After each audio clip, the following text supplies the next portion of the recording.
Hey everyone, I'm the storyteller, and I'm here to help you relax tonight. I know a lot of you use this video to fall asleep, so before we start, make sure to like the video and subscribe to the channel. Also, tell me in the comments, where are you from, and what time is it there? Now get comfortable, take a deep breath, and just relax. The summer job that nearly killed me. This first story comes from Tyler Morrison, who was just 15 years old when this happened back in the summer of 2012. I was the youngest of all my friends because I had a late birthday, so while everyone else was 16 and getting their first real jobs at the mall or fast food places, I was stuck at home with nothing to do. My parents kept telling me to enjoy being young, but when all your friends are making money and you're sitting at home watching TV all day, it gets old really fast. That's when I started looking on Craigslist for under-the-table jobs that wouldn't care about my age or work permits or any of that official stuff. After scrolling through dozens of ads for things I couldn't do, I finally found one that seemed perfect. Looking for house cleaning services, paying $10 an hour. The ad had two pictures attached, one showing the outside of a normal-looking middle-class house and another showing a pretty clean living room. $10 an hour was good money for a 15-year-old back then, especially for something as simple as cleaning, so I immediately sent an email. I made sure to mention my age right away because I didn't want to waste anyone's time if they needed someone older, but I emphasized that I was responsible and needed the work. Within 10 minutes, I had a response from someone named James, which seemed incredibly fast, but I figured maybe he was just really desperate for help. He explained his work schedule and said he needed someone Monday through Friday from 9 to 3, which was perfect because my parents worked during those hours too. Then he asked if I had transportation to get to his house every day, and that's when I realized I hadn't thought this through at all. My mom worked full-time and couldn't drive me around, and the bus didn't go to the next town over where he lived, so I started typing up an apology email. But before I could send it, he sent another message saying he could pick me up and drop me off every day since he worked nearby, and it wouldn't be a problem. Looking back now, every alarm bell in my head should have been going off, but I was 15 and stupid and just excited about making money. I gave him my address without even asking my parents first, and we agreed he'd pick me up Monday morning at 8:30 sharp to start work. When Monday came, I told my mom I'd found a cleaning job and that the employer was giving me rides, and she was surprisingly okay with it. James showed up right on time in a black 2005 Nissan Maxima, and my first impression was that he looked normal enough, just a guy in his 30s with a black beard and a Mets cap. He wasn't dressed for work though, just wearing jeans and a t-shirt, but I figured maybe he had casual dress code or was going to change later. The drive to his house was quiet, except for him asking me basic questions about school and if I'd done cleaning work before. Nothing that seemed weird. When we got to his house, he handed me a key and gave me a quick list of what needed to be done. Dishes, laundry, vacuuming, basic stuff. Then he said he had to get to work and drove off quickly, leaving me standing there with the key to a stranger's house in my hand. It felt weird that he trusted a 15-year-old kid he'd just met with complete access to his home, but I figured maybe he was just a trusting person. The house was actually pretty clean already, so I spent most of the time doing light tidying, folding some clothes that were on the couch, and running the vacuum over the carpets. The strangest thing was how hot it was inside, like he'd turned the heat on even though it was summer, and all the windows seemed to be painted shut or something. I looked for the thermostat to turn on the AC, but couldn't find one anywhere, so I just suffered through it, taking breaks to step outside where it was actually cooler. After 6 hours, James came back, handed me $60 in cash, and drove me home without saying much except that I'd done a good job. This routine continued for 2 weeks, and I started to feel like I'd really lucked out with this easy job that paid well and didn't require much actual work. My mom was happy I was being responsible and earning money, and I was happy to have cash to spend when I hung out with my friends. Then on a Friday night, I woke up around 2 in the morning feeling thirsty, so I got up to get some water from the bathroom.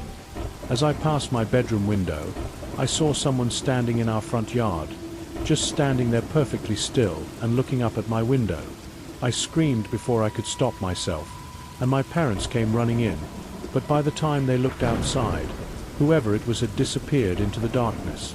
My dad called the police, but they said without evidence or a description, there wasn't much they could do except add an extra patrol to our street. I tried to convince myself it was unrelated to my job, maybe just some drunk person or a coincidence, but something in my gut didn't believe that. The next Monday, when James picked me up, I asked if I could turn on the air conditioning because it was supposed to be over 100 degrees that day. He laughed, but not in a funny way, more like he was annoyed, and said the AC was broken and had been for years. Then he said something that made my skin crawl. "Just take your clothes off if you get too hot, I don't mind." I laughed nervously, thinking he must be joking, but he looked at me in the rearview mirror with this serious expression that made me realize he meant it. The rest of the drive was silent, and when he dropped me off at the house, I felt sick to my stomach but didn't know what to do. I needed the money and had already told my parents about the job, so I couldn't just quit without explaining why. And what would I say? That day was brutal, with the temperature inside the house reaching what felt like over 105 degrees, and I had to work shirtless just to avoid passing out. I kept going outside for air and drinking water from the tap, counting down the minutes until James would come back and take me home. The next day, James told me during the drive that he had the day off from work and would be staying home to help me clean. My heart sank because the only thing that made the job bearable was being alone in the house where I could take breaks and work at my own pace. He followed me from room to room, not really helping but just watching me work, making comments about how thorough I was being. When I went upstairs to clean the bathroom, I made sure to close the door behind me, needing just a few minutes away from his staring. That's when I noticed something in the corner of the ceiling, a tiny black that looked like a small camera lens, barely visible unless you were looking for it. My blood ran cold as I scanned the rest of the bathroom and found another one in the bottom corner, positioned to see the whole room. I started frantically searching everywhere, and when I looked under the sink, I found something that made me want to throw up right there. There were 2 huge stacks of VHS tapes, each one labeled with a piece of masking tape with someone's name written on it in neat handwriting. The tape on top of the stack had my name on it, and I realized with horror that he'd been recording me this whole time, probably since the first day. I needed to get out of there immediately, but I had to be smart about it because James was right outside and I was trapped in his house. There was a knock on the door, and James asked if I was all right in there, his voice sounding concerned but also suspicious. I said I wasn't feeling well, that maybe I'd eaten something bad, and asked if he could drive me home early today. He said okay, but that he needed to use the bathroom first, so I stepped out and waited in the hallway, trying not to panic. The drive started out normal, but I noticed we weren't going the usual way, and in fact, we were heading in the complete opposite direction from my house. "Where are we going?" I asked, trying to keep my voice steady even though my heart was pounding so hard I thought he must be able to hear it. He looked at me in the mirror with cold eyes and said, "What were you doing in the bathroom for so long?" I didn't answer because I couldn't think of a lie fast enough, and he asked again, this time practically yelling the words. We were stopped at a red light, and I knew this was my only chance, so I unlocked the door and bolted out of the car. I ran into a gas station parking lot and hid behind the building, calling my mom and crying so hard I could barely get the words out. She came to get me within 15 minutes, and we went straight to the police station where I told them everything about James and the tapes. The police raided his house that same day and found the tapes, which contained footage of dozens of kids, some doing cleaning like me and others in much worse situations. Some of the kids in those tapes were on missing persons lists and had been for years, which made me realize how close I'd come to being one of them. James was arrested and charged with child pornography, kidnapping, and a bunch of other things that my parents tried to shield me from knowing about. I testified at his trial, which was one of the hardest things I've ever had to do, but I wanted to make sure he never hurt another kid. He got 25 years in prison, but I still have nightmares about what would have happened if I hadn't found those tapes, or if I'd stayed in that car. The couch that almost cost me my life. This second story was sent by Marcus Thompson, who was 24 when this happened just 3 months ago. Me and my roommate had just moved into a new apartment and we needed furniture, but being fresh out of college, we were basically broke.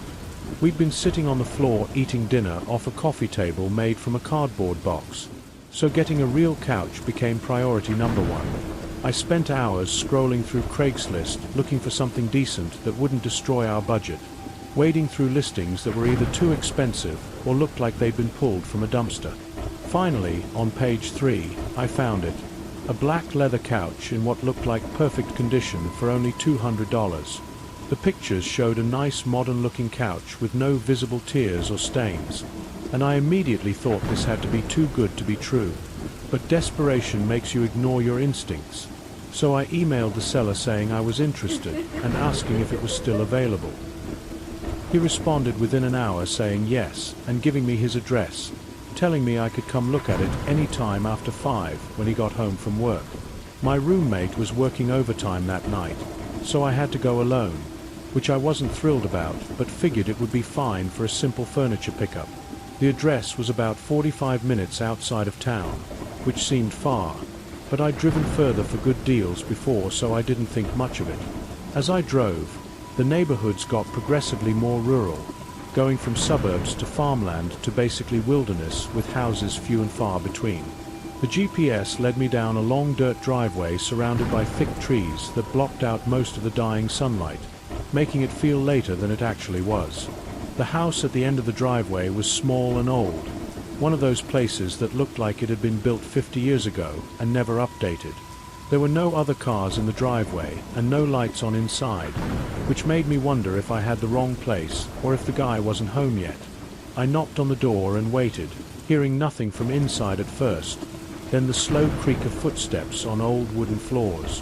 The footsteps were weird though, super quiet, like someone was trying to sneak up to the door instead of just walking normally. After what felt like forever, I heard a muffled voice through the door say, "Hey, are you the couch guy?" But it sounded rushed and nervous. "Yeah, that's me," I replied, starting to feel like something was off about this whole situation, but not wanting to be rude. "Come around back, the couch is there," the voice said, and I heard the footsteps moving away from the door quickly.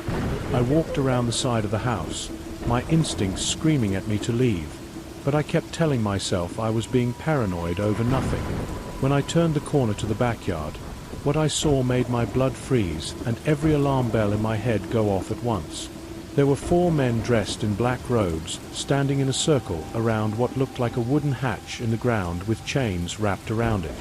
They all turned to look at me at the same time, and the one who must have been at the door said, "Where's your friend?" I didn't answer. I just turned and ran faster than I've ever run in my life, hearing shouts behind me but not looking back. I fumbled with my car keys, my hands shaking so bad I dropped them twice before managing to get the door open and start the engine. As I threw the car in reverse, I saw the front door of the house fly open and 2 more people in robes come running out. I peeled out of there so fast I almost crashed into a tree, but I made it to the main road and didn't slow down until I was miles away. I called 911 and told them everything, but when the cops went to check it out, the house was empty and looked like no one had been there in months. The thing that still haunts me is that in our email exchange, I never mentioned having a roommate, so how did they know to ask about my friend? I think about what was under that hatch and what would have happened if I'd brought my roommate or if I'd been just a little slower getting away.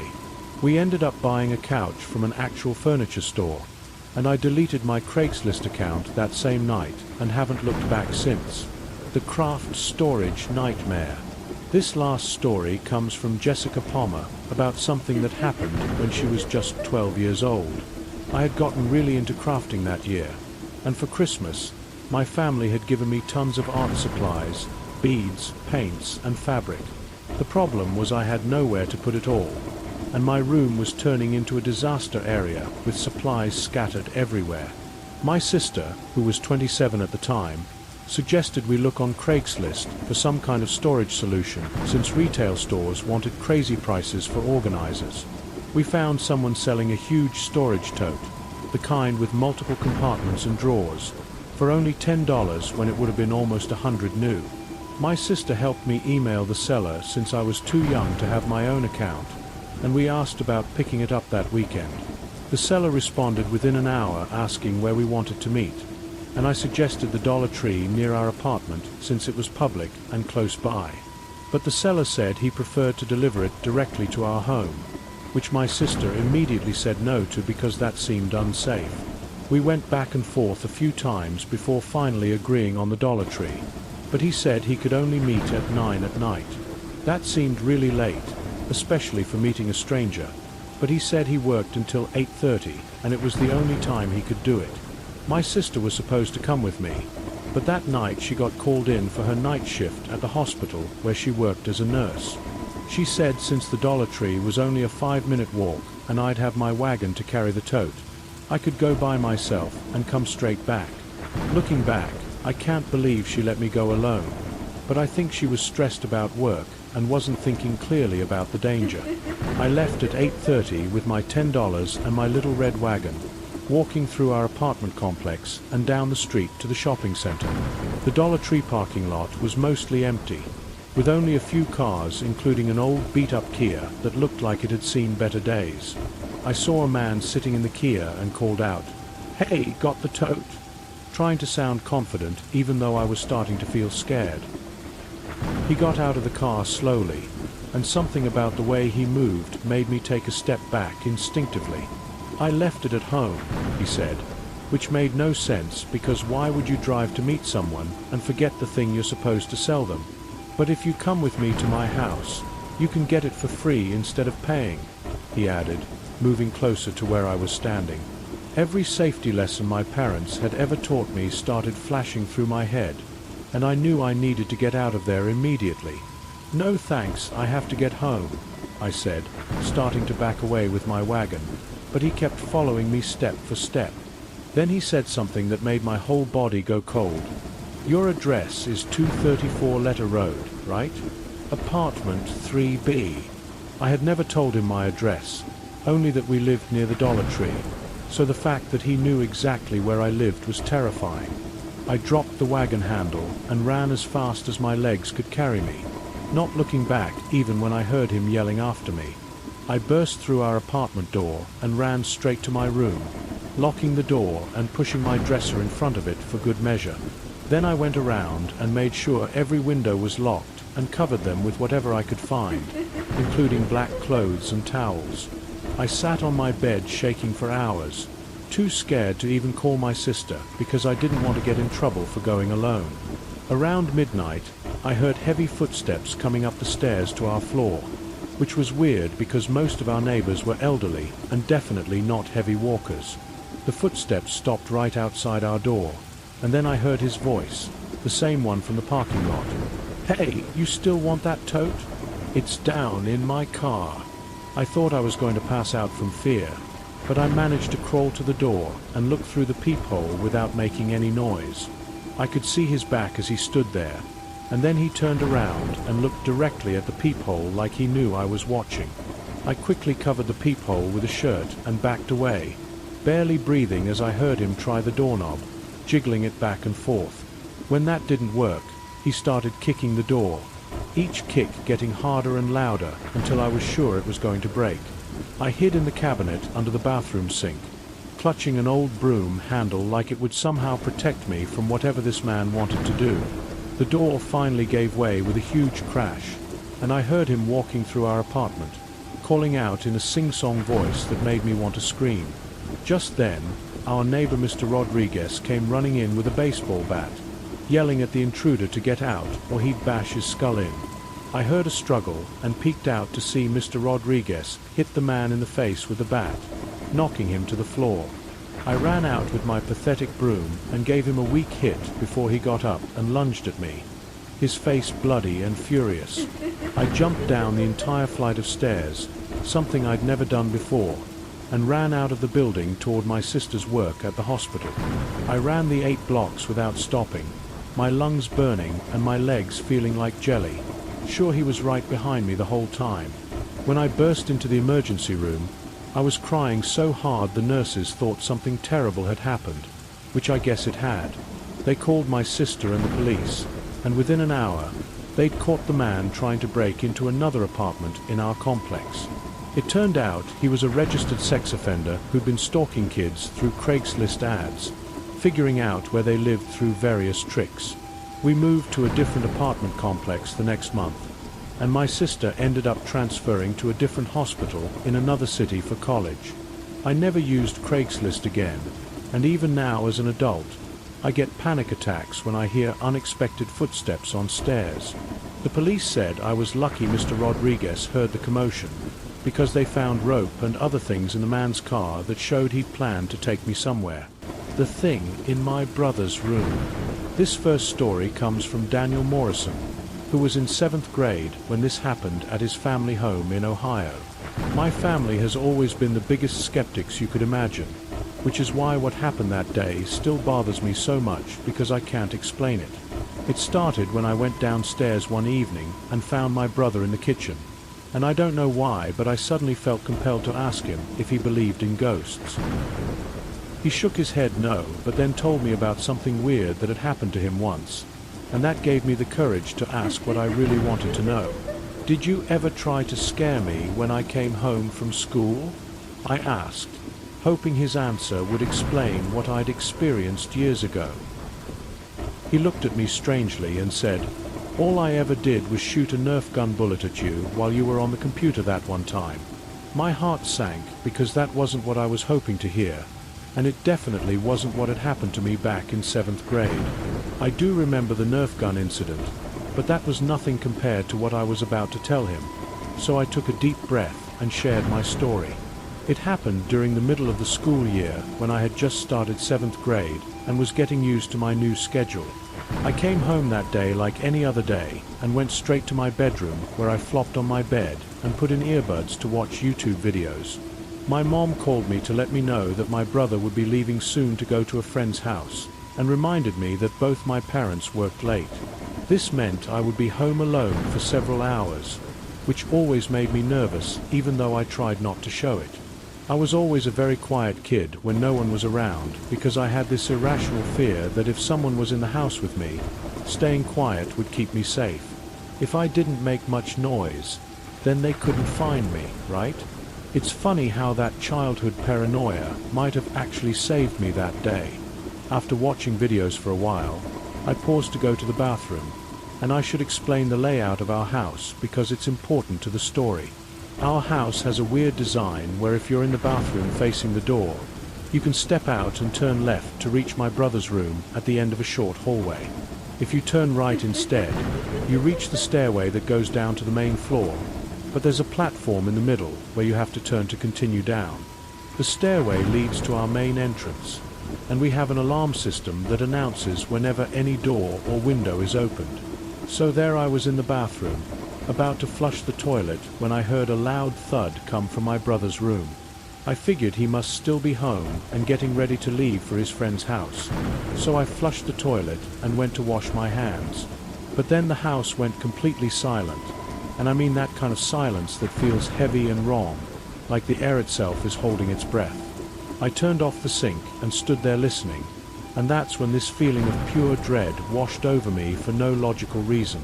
My stomach started hurting from fear, and even though I told myself I was being paranoid, I couldn't shake the feeling that something was terribly wrong. I walked over to the bathroom door and quietly locked it, then stood there waiting and listening for any sound that would explain what I'd heard. I didn't have my phone with me to text my brother, and the house phone in the bathroom would make loud beeping noises if I used it. Then I heard it, talking coming from my brother's room, but it definitely wasn't my brother's voice, and it couldn't have been my dad's either. The voice was deep and low, muttering something I couldn't understand, but I could make out the sounds of S's and T's in whatever it was saying. The muttering sent shivers down my spine because something about it sounded wrong, like the person was talking but not really forming proper words. Then came the footsteps, slow and heavy, pounding their way out of my brother's room and heading directly toward the bathroom door where I was hiding. The footsteps stopped right outside the door, and I threw myself away from it toward the window, thinking if whoever it was broke in, I could try to escape. I covered my mouth with both hands to muffle my breathing, praying that they didn't know I was in there and would just keep walking. After what felt like hours, but was probably only seconds, the footsteps continued past the bathroom toward the stairway.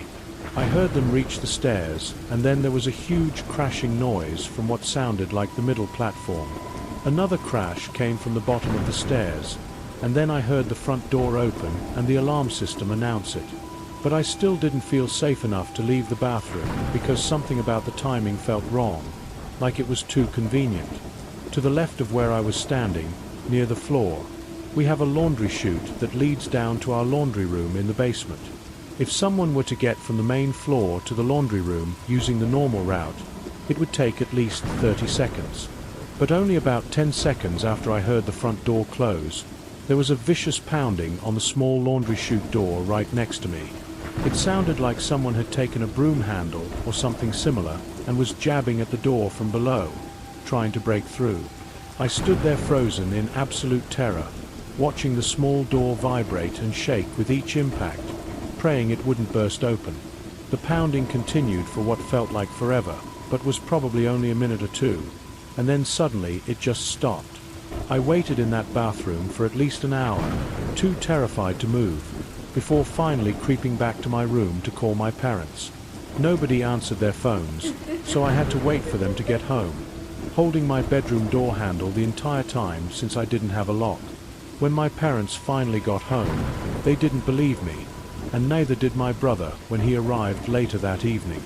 But when I told my brother this story years later in the kitchen, his mouth dropped open and he went pale.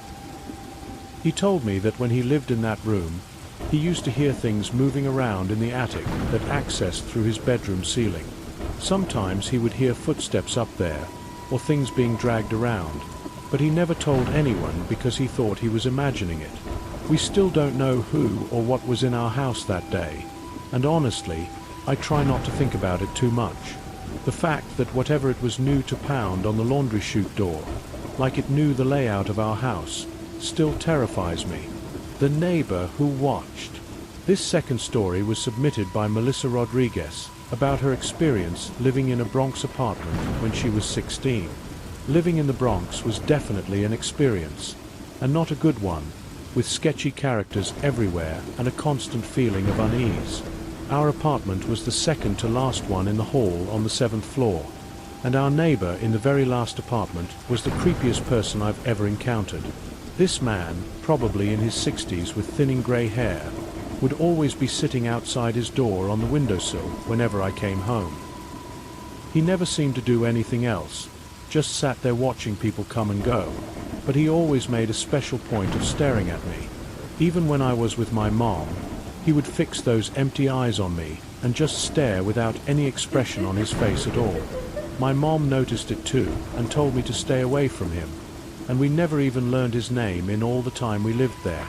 Then one day it started getting worse because instead of just staring, he began saying hi to me, but he would use my name.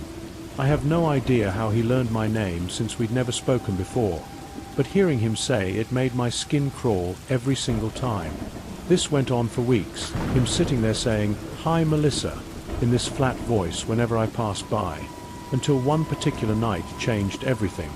My mom was working the night shift at the hospital where she was a nurse, so I would be home alone all night.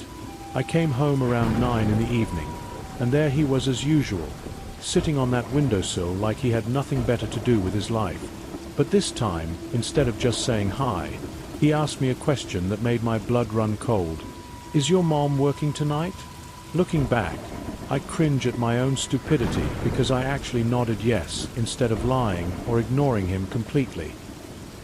He didn't say anything else, just slowly nodded his head up and down while staring at me with those dead eyes. I quickly unlocked our apartment door and went inside, making sure to lock it behind me, just wanting to be away from him. Once inside, I tried to forget about the creepy encounter by doing normal things like having a snack, doing some laundry, and taking a shower. I was in the shower, letting the hot water relax me, when I heard this weird grumbling noise that seemed to come from inside the wall. It was concerning enough that I turned off the water and got out, worried that someone might have gotten into the apartment somehow. After throwing on the clothes I'd brought into the bathroom, I heard a similar noise coming from the direction of my bedroom. I searched my entire room, looking under the bed and in the closet, but I couldn't find anyone hiding there. But while searching along the walls, I noticed something that made my heart skip a beat. A tiny hole in the wall, perfectly round and deliberate. I got down on my knees to look through it, and when I saw an eye staring back at me from the other side, I fell backward in pure terror. I suddenly realized that this wall was the one that separated our apartment from the creepy neighbor's apartment. Then it hit me what that sound in the bathroom must have been, and I ran back to check the shower walls. Sure enough, after feeling around, I found another identical hole drilled at exactly the right height to see into the shower. The sick realization that this man had been watching me, probably for who knows how long, made me want to throw up right there. I immediately called my mom and was telling her what I'd found when there was a sudden pounding on our apartment door. "Open the door right now," the neighbor was yelling. "I didn't drill those holes. You're lying. Open this door." My mom freaked out and told me to hang up and call 911 immediately while she tried to get home as fast as possible. One good thing about living in the Bronx is that the police response time is fast, and there were cops at my door in under 5 minutes. They arrested the neighbor right there in the hallway, while he kept insisting he didn't know anything about any holes.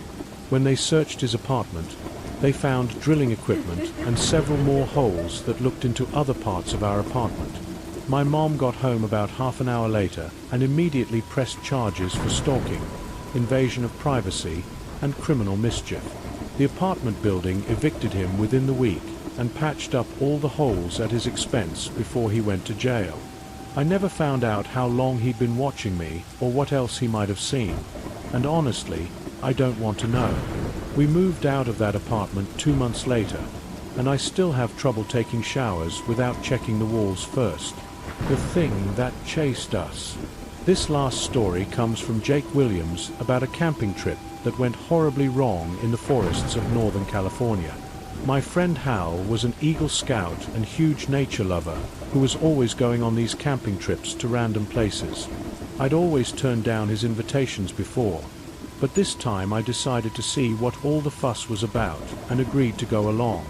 Hal's girlfriend Maya was coming too, and I got a last-minute invitation to join them for what was supposed to be a fun weekend in nature. We carpooled together for about 3 hours until we reached the general area where Hal wanted to camp.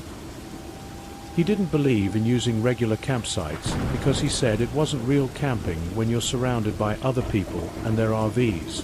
Instead, he turned off onto some unmarked dirt road that he apparently knew about from previous trips. We drove down this narrow dirt trail through the woods for several minutes until Hal suddenly stopped and announced we were here. It seemed like such a random place to stop that I didn't even realize at first that this was where we were camping. Hal unloaded the trunk, which was packed with 2 tents, sleeping bags, food, water, toilet paper, and first aid supplies. He mentioned that he usually packed much lighter, but was making this an easy trip for Maya and me, whatever that meant. Once we found a decent flat area to set up camp, Hal assigned us tasks like we were in some kind of military operation.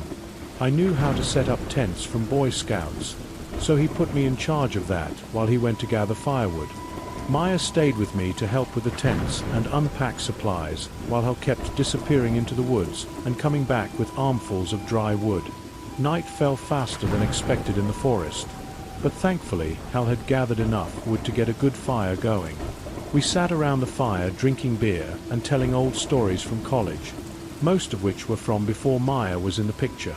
I imagine she got tired of hearing our increasingly drunk reminiscing because she went to bed before Hal and I did. Hal and I stayed up a while longer, trying to keep our voices down out of courtesy to Maya sleeping in her tent. I was just finishing my last beer and definitely feeling it when Hal suddenly held up his hand and whispered for me to be quiet and listen. That's when I heard it too. Footsteps moving through the darkness just beyond where our firelight could reach. When I nervously asked if it might be a bear, Hal assured me that bears don't come near campfires or the sound of people talking. "Are you sure about that?" I asked, but he didn't answer, which didn't exactly fill me with confidence. The footsteps seemed to be moving in circles around our campsite, getting just a little bit closer with each pass. Then we started hearing something else mixed in with the footsteps, a weird clicking, growling sound unlike anything I'd ever heard before. "Is that a wolf?" I whispered to Hal, but he just shook his head and motioned for me to get into my tent immediately. I didn't need to be told twice, and quickly crawled into the tent I'd set up for myself, while Hal went to join Maya in theirs. The clicking noise outside was getting clearer and louder, and it became increasingly obvious it wasn't from any animal I could imagine. It didn't sound like a wolf or a bear or even a mountain lion. It sounded completely alien and wrong. The light from our campfire cast shadows on the tent walls, and I had to physically cover my mouth to stop from screaming. A massive shadow passed by my tent, walking on two legs but far too tall and wrong-shaped to be human. The footsteps were slow and heavy, each one making the ground vibrate slightly as whatever it was moved past. The shadow moved away from my tent toward where Hal and Maya were sleeping, and I held my breath waiting for something terrible to happen. Then Maya screamed, a blood-curdling shriek of pure terror that made every hair on my body stand up. I heard Hal yelling, "Run! Run!" over and over, and the sound of them scrambling out of their tent and crashing through the underbrush. I burst out of my tent and followed them, running blindly through the pitch-black forest with no flashlights or any idea where we were going. Behind us, I could hear heavy footsteps following, and since I was in the back, they sounded terrifyingly close. By some miracle, Hal managed to lead us straight to his truck, and we all dove in without looking back. Hal started the engine and floored it down the dirt trail, but after only about 30 seconds, we hit a dead end. He had to somehow turn the pickup truck around in the narrow trail while whatever had chased us could still be nearby. I urged him to turn off the headlights so we wouldn't be seen, but he insisted he needed them to avoid hitting trees. He shifted back and forth between drive and reverse over and over, doing a 20-point turn while I sat in the back seat biting my nails. Every second felt like an hour as I stared out into the dark woods, terrified I would see that thing appear in the headlights. Finally, Hal got the truck turned around and stomped on the gas pedal, racing down the trail as fast as he dared. We left everything at that campsite, probably over $1,000 worth of equipment, but there was no way we were ever going back. Later, when we were safe, Maya explained that something huge had been pushing against their tent, breathing heavily and trying to rip through the fabric. Hal, despite all his outdoor experience, said he'd never encountered anything like it and had no idea what it could have been. The only thing we knew for certain was that it walked on two legs, was massive in size, and made sounds no human or animal should make. Some people might say it was just a person trying to scare us, but the size of that shadow and those inhuman sounds say otherwise. I think everyone has one truly horrific, unexplainable experience in their lives that changes how they see the world. This was ours, and it's why I'll never go camping again, no matter how many times Hal insists it was a one-time thing. The crying in the dark. This first story comes from Sarah Chan, who sent it to me back in September. She was 25 when this happened, just trying to get away from city life for a weekend. Here's what she told me. I had been planning this solo camping trip for months. Work had been killing me slowly with 12-hour days and endless meetings. My therapist actually suggested I try spending some time in nature, said it would help with my anxiety. Funny how that worked out. I picked a campground about 3 hours north of Portland. It wasn't too remote, but far enough that I'd have some real peace and quiet. The reviews online said it was perfect for beginners. Safe and well-maintained trails. I got there on a Friday afternoon around 4. The ranger at the entrance was this older guy named Bill. Super friendly and helpful. He marked out a good spot on the map for me. Said it was close enough to the bathrooms, but still private. I remember he looked at me kind of strange when I said I was alone. "You sure about that, sweetie?" he asked. Lots of folks prefer camping with a buddy, but I just smiled and said I'd be fine. I'd done my research, had my pepper spray and everything. The campsite was actually perfect, surrounded by tall pine trees with a little clearing for my tent. I could hear a stream somewhere nearby. The sound was so calming. I set up my tent pretty quickly.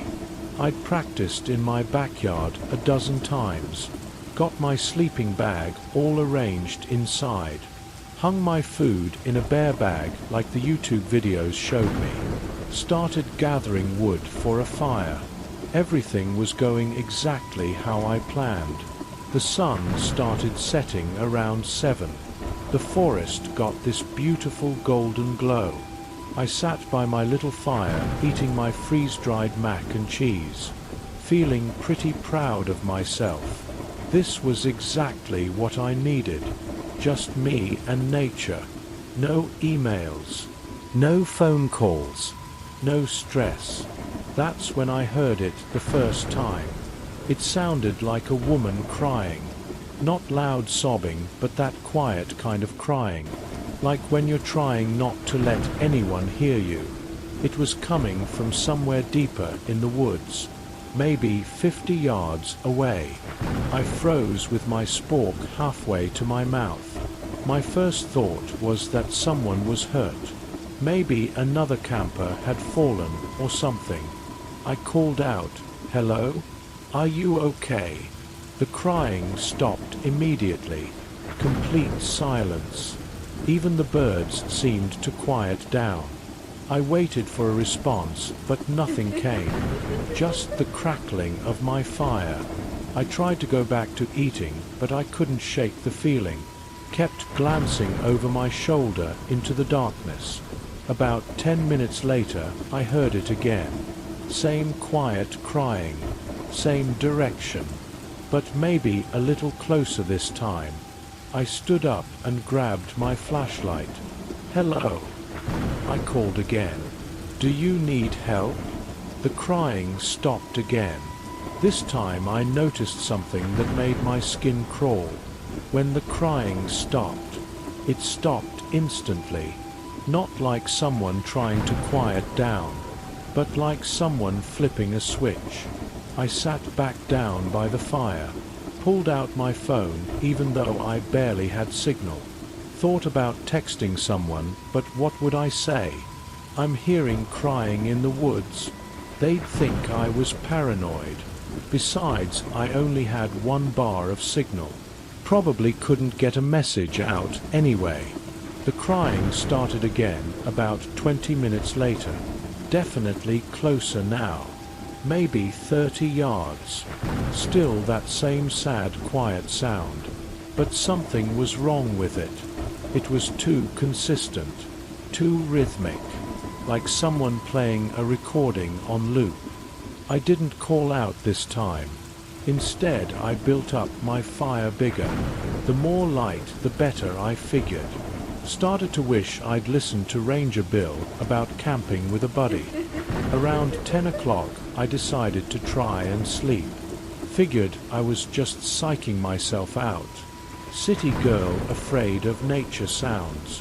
Probably just some kind of bird I didn't know about.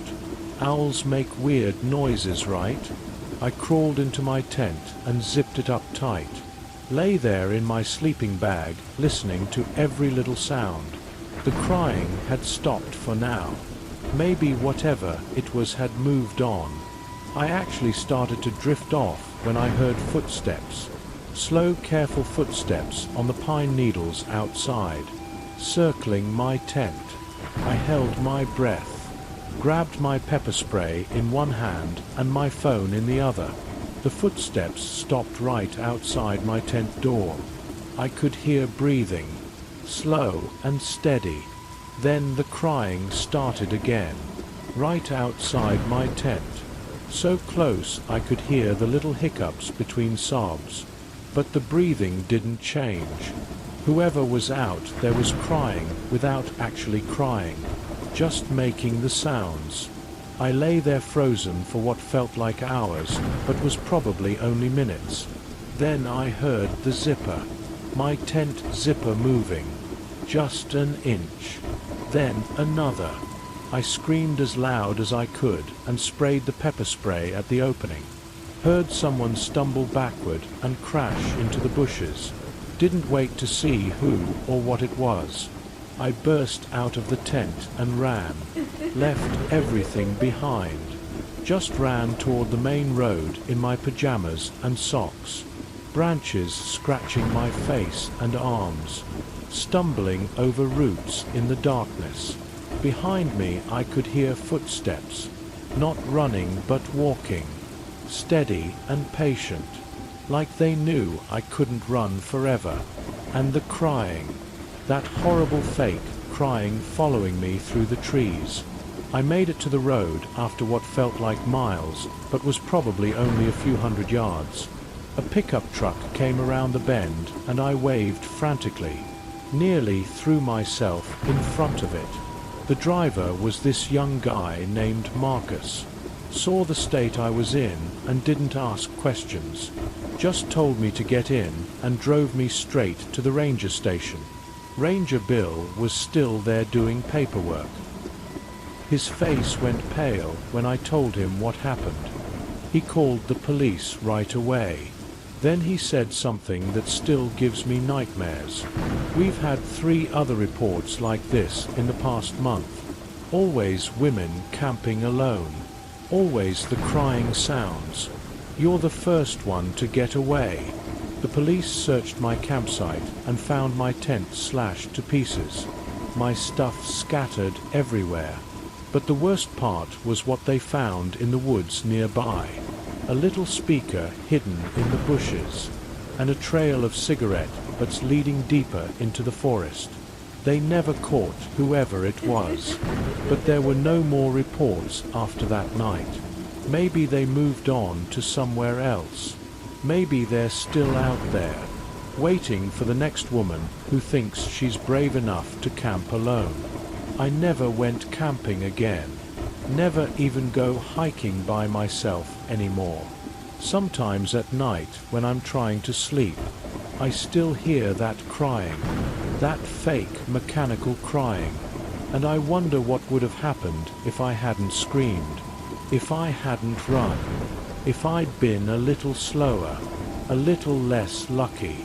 I know the woods are supposed to be peaceful, but now I know they can hide monsters. And sometimes those monsters sound just human enough to make you want to help. The whistle. This next story was sent by Marcus Williams from Colorado. It happened when he was 32 on what should have been a simple overnight fishing trip. Here's his story. I've been fishing since I was 5 years old. My grandpa taught me on the lakes in Minnesota. So when I moved to Colorado for work, I was excited about all the mountain streams. Found this perfect spot about 2 hours from Denver. Crystal clear water full of rainbow trout. Hardly anyone knew about it. That's why I liked it so much. Planned to hike in Friday evening. Fish all day Saturday. Hike out Sunday morning. Simple trip I'd done a dozen times before. The hike in was about 4 miles. Not too hard, but enough to keep the casual folks away. I got to my usual camping spot just as the sun was touching the mountain peaks. This little flat area right by the stream. Perfect for a tent and close enough to hear the water all night. I always loved that sound. Helped me sleep better than any white noise machine. Set up camp quick since I'd done it so many times. Had my whole routine down. Tent up, sleeping bag out, food hung in a tree. Even had time to catch a couple trout for dinner. Cooked them over the fire with some lemon pepper I'd brought. Life was good. Started getting dark around 8. Mountain darkness is different than city darkness. It's heavier somehow, more complete. But I was used to it, kind of liked it actually. Made me feel like I was really getting away from everything. I was sitting by the fire tying some new flies for tomorrow, when I heard someone whistle. Not a bird whistle, but human. A simple tune I didn't recognize, coming from upstream, maybe 100 yards. I figured another fisherman had come in for the weekend. Wasn't thrilled about sharing my spot, but these were public lands.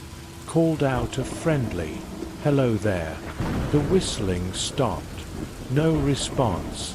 No "hey" or "sorry, didn't mean to bother you." Nothing. Just the sound of the stream and my fire popping. Went back to my flies, but kept my ears open. About 15 minutes later, the whistling started again. Same tune, but from downstream this time. Same distance roughly. That made me pause. No way someone circled around that fast in the dark. The terrain was too rough. Too many fallen trees and boulders. "Hello," I called again. Louder this time. The whistling stopped immediately. Starting to feel uneasy now. Put away my fly tying kit and added more wood to the fire. Checked that my knife was on my belt. Bear spray within reach. Not that I thought it was a bear. Bears don't whistle. The whistling came again, maybe 30 minutes later, from across the stream, which made even less sense. The water was running pretty high from snowmelt. Crossing at night would be dangerous and stupid. No fisherman would risk it.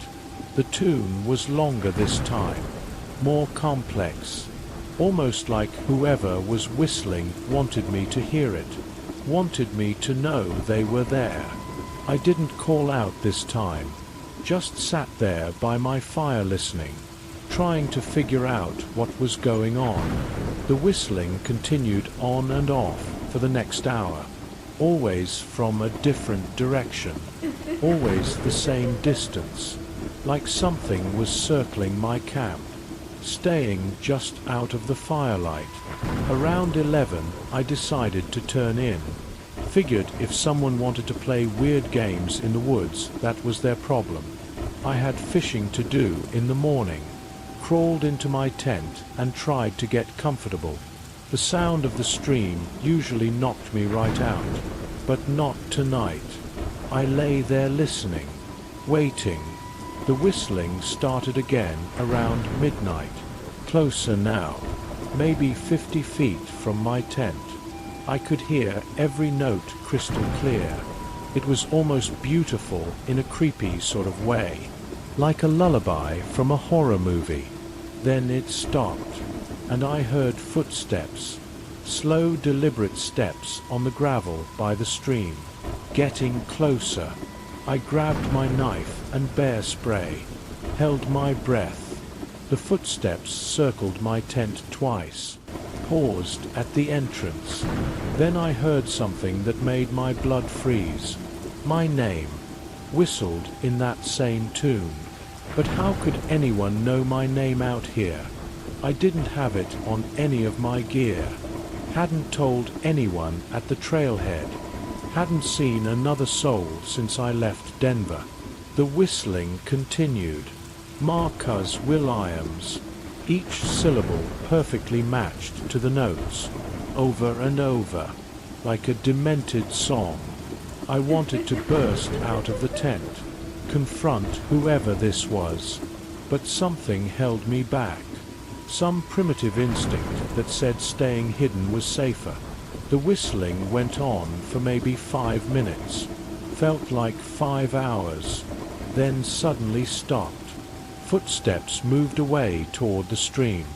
I heard a splash like someone entering the water, then nothing. I didn't sleep the rest of the night. Just lay there gripping my knife, listening to every sound. Every snap of a twig made me jump. When the first light finally came, I carefully unzipped my tent, looked around. Everything seemed normal. My fire had died down to coals. My gear was untouched. No sign anyone had been there. But down by the stream I saw footprints in the mud. Bare footprints. Huge ones. Maybe size 13 or 14. And they led into the water. But there were no prints on the other side. No prints coming out. Like whoever made them just walked into the stream and disappeared. I packed up faster than I ever have in my life. Didn't even stop to make coffee. Just threw everything in my pack and started hiking out. About a mile down the trail, I passed another campsite. Tent torn to shreds. Gear scattered everywhere. Sleeping bag shredded like something with claws had attacked it. But no blood. No signs of a struggle. Just destruction. I practically ran the rest of the way to my truck. Drove straight to the nearest ranger station. Reported everything I'd seen. The ranger got real quiet when I mentioned the whistling. Turns out there had been 4 abandoned campsites found that summer. All torn up the same way. All along the same stretch of stream. They organized a search but never found anything. No person. No animal. No explanation. But they closed that section of forest for the rest of the season. Said it was for maintenance. I still fish, but only in popular spots now. Places with lots of people around. And I never camp by streams anymore. Too much noise. Can't hear what's coming. Sometimes when I'm lying in bed at night, I catch myself listening for that whistle. Wondering if I'll hear my name in those notes again. Wondering what would have happened if I'd opened that tent. If I'd answered back. Some questions are better left unasked. And some places are better left alone. The tree people. This last story came from Jennifer Walsh in Washington State. She was 28 when this happened during what was supposed to be a spiritual retreat. I'd been going through a rough time. Bad breakup, lost my job, grandmother died. All within like 3 months. My friend Rebecca was really into this whole meditation and mindfulness thing. She suggested I try a solo retreat in nature. Said it would help me find myself, or whatever. I wasn't really buying into all that, but figured it couldn't hurt. At least I'd get some nice Instagram photos out of it. Found this place online that rented out little cabins. Super remote in the Olympic Peninsula. The pictures looked amazing. Little A-frame cabins surrounded by massive old growth trees. They called it a digital detox destination. No Wi-Fi, no cell service, no electricity. Just you and nature. The owner met me at the main road, since the cabin was another mile up this dirt path. Too rough for my little Honda. Her name was Moon. Yes, really Moon. Exactly the type of person you'd expect to run a spiritual retreat place. Long grey hair, flowy clothes, way too many crystals. She helped me carry my stuff up to the cabin, talking the whole time about the energy of the forest, how the trees here were special, ancient, alive in ways most people didn't understand. I just smiled and nodded. The cabin was actually prettier than the pictures. One room with a little wood stove, table and chair by the window, bed in the corner, outhouse about 20 feet away. Moon showed me how to work the stove, where the firewood was stacked, how to pump water from the well. Then she said something weird. The trees here like to test people. Don't be alarmed if you hear things. Just remember they're more afraid of you than you are of them. I thought she meant like animals. Bears or something. but the way she said it seemed off, like she meant the actual trees. She left before dark, said she'd be back in 3 days to get me, reminded me there was no way to contact anyone if I changed my mind. No cell service for miles. I was truly alone. That first evening was actually nice. Made myself some tea on the wood stove. Sat on the little porch watching the sun filter through the trees. The forest was incredibly quiet. No birds, no insects, no wind. Just massive silent trees as far as I could see. Went to bed early since there wasn't much else to do. Read a bit by candlelight. Then settled in for the night. The bed was surprisingly comfortable. I was just drifting off when I heard it. A creaking sound, like a tree swaying in the wind. Except there was no wind. The air was completely still. The creaking got louder, coming from right outside the cabin. Rhythmic, almost like footsteps.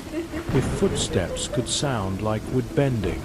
I lay there telling myself it was normal. Forests make sounds. Wood settles. Totally natural. Then I heard what sounded like knocking. 3 slow knocks on the cabin wall, right by my head.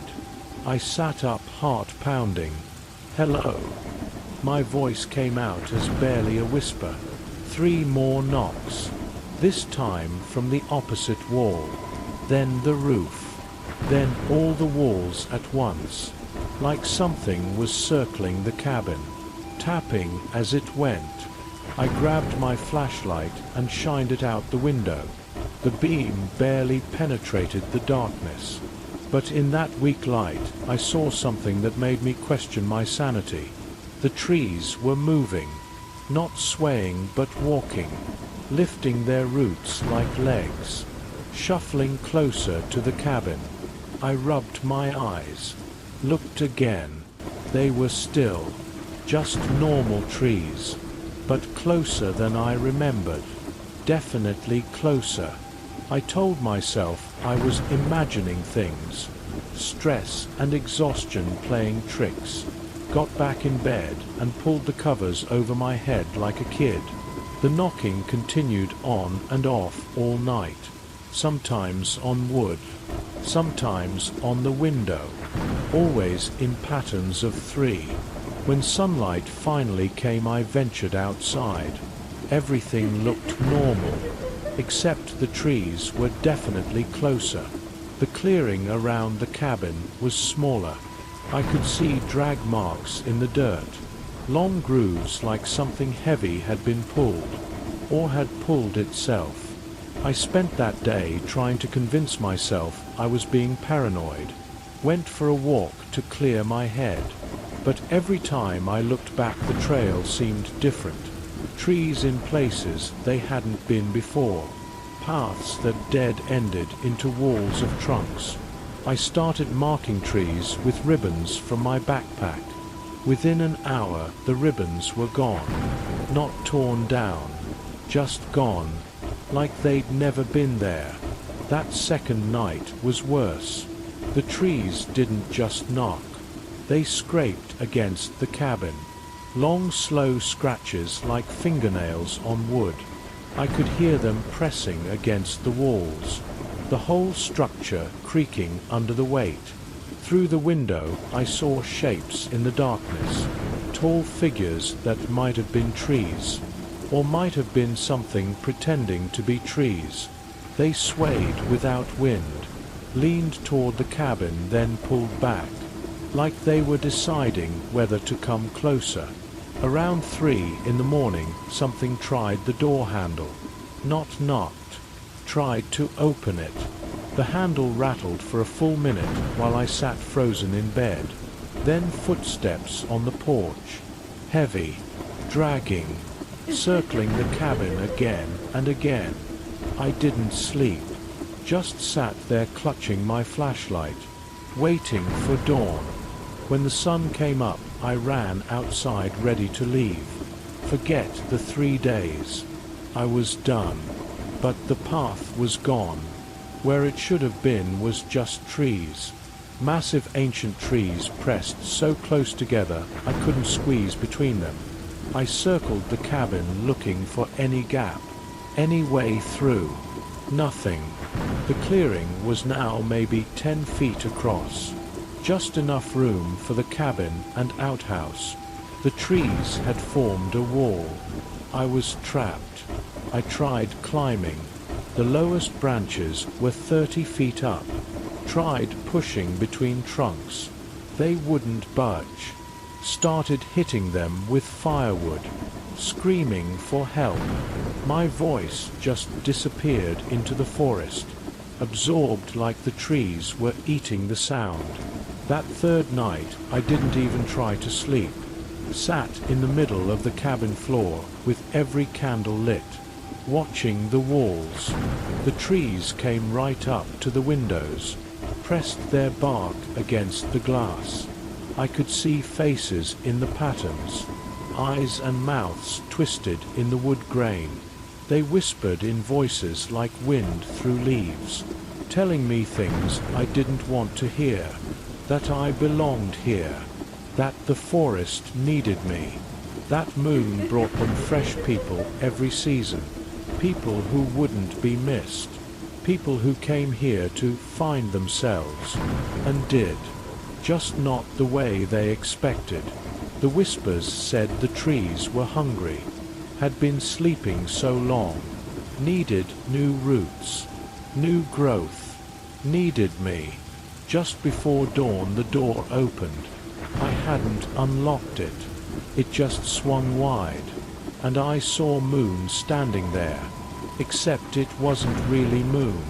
It was something wearing her shape, bark for skin, branches for hair, sap leaking from where eyes should be. "Time to join us, sweetie," it said in Moon's voice. "The trees have chosen." I threw the pot of hot water from the stove at it, ran past while it shrieked. The trees had pulled back just enough to make a path, but I could feel them closing in behind me, roots bursting from the ground trying to trip me, branches swinging down like clubs.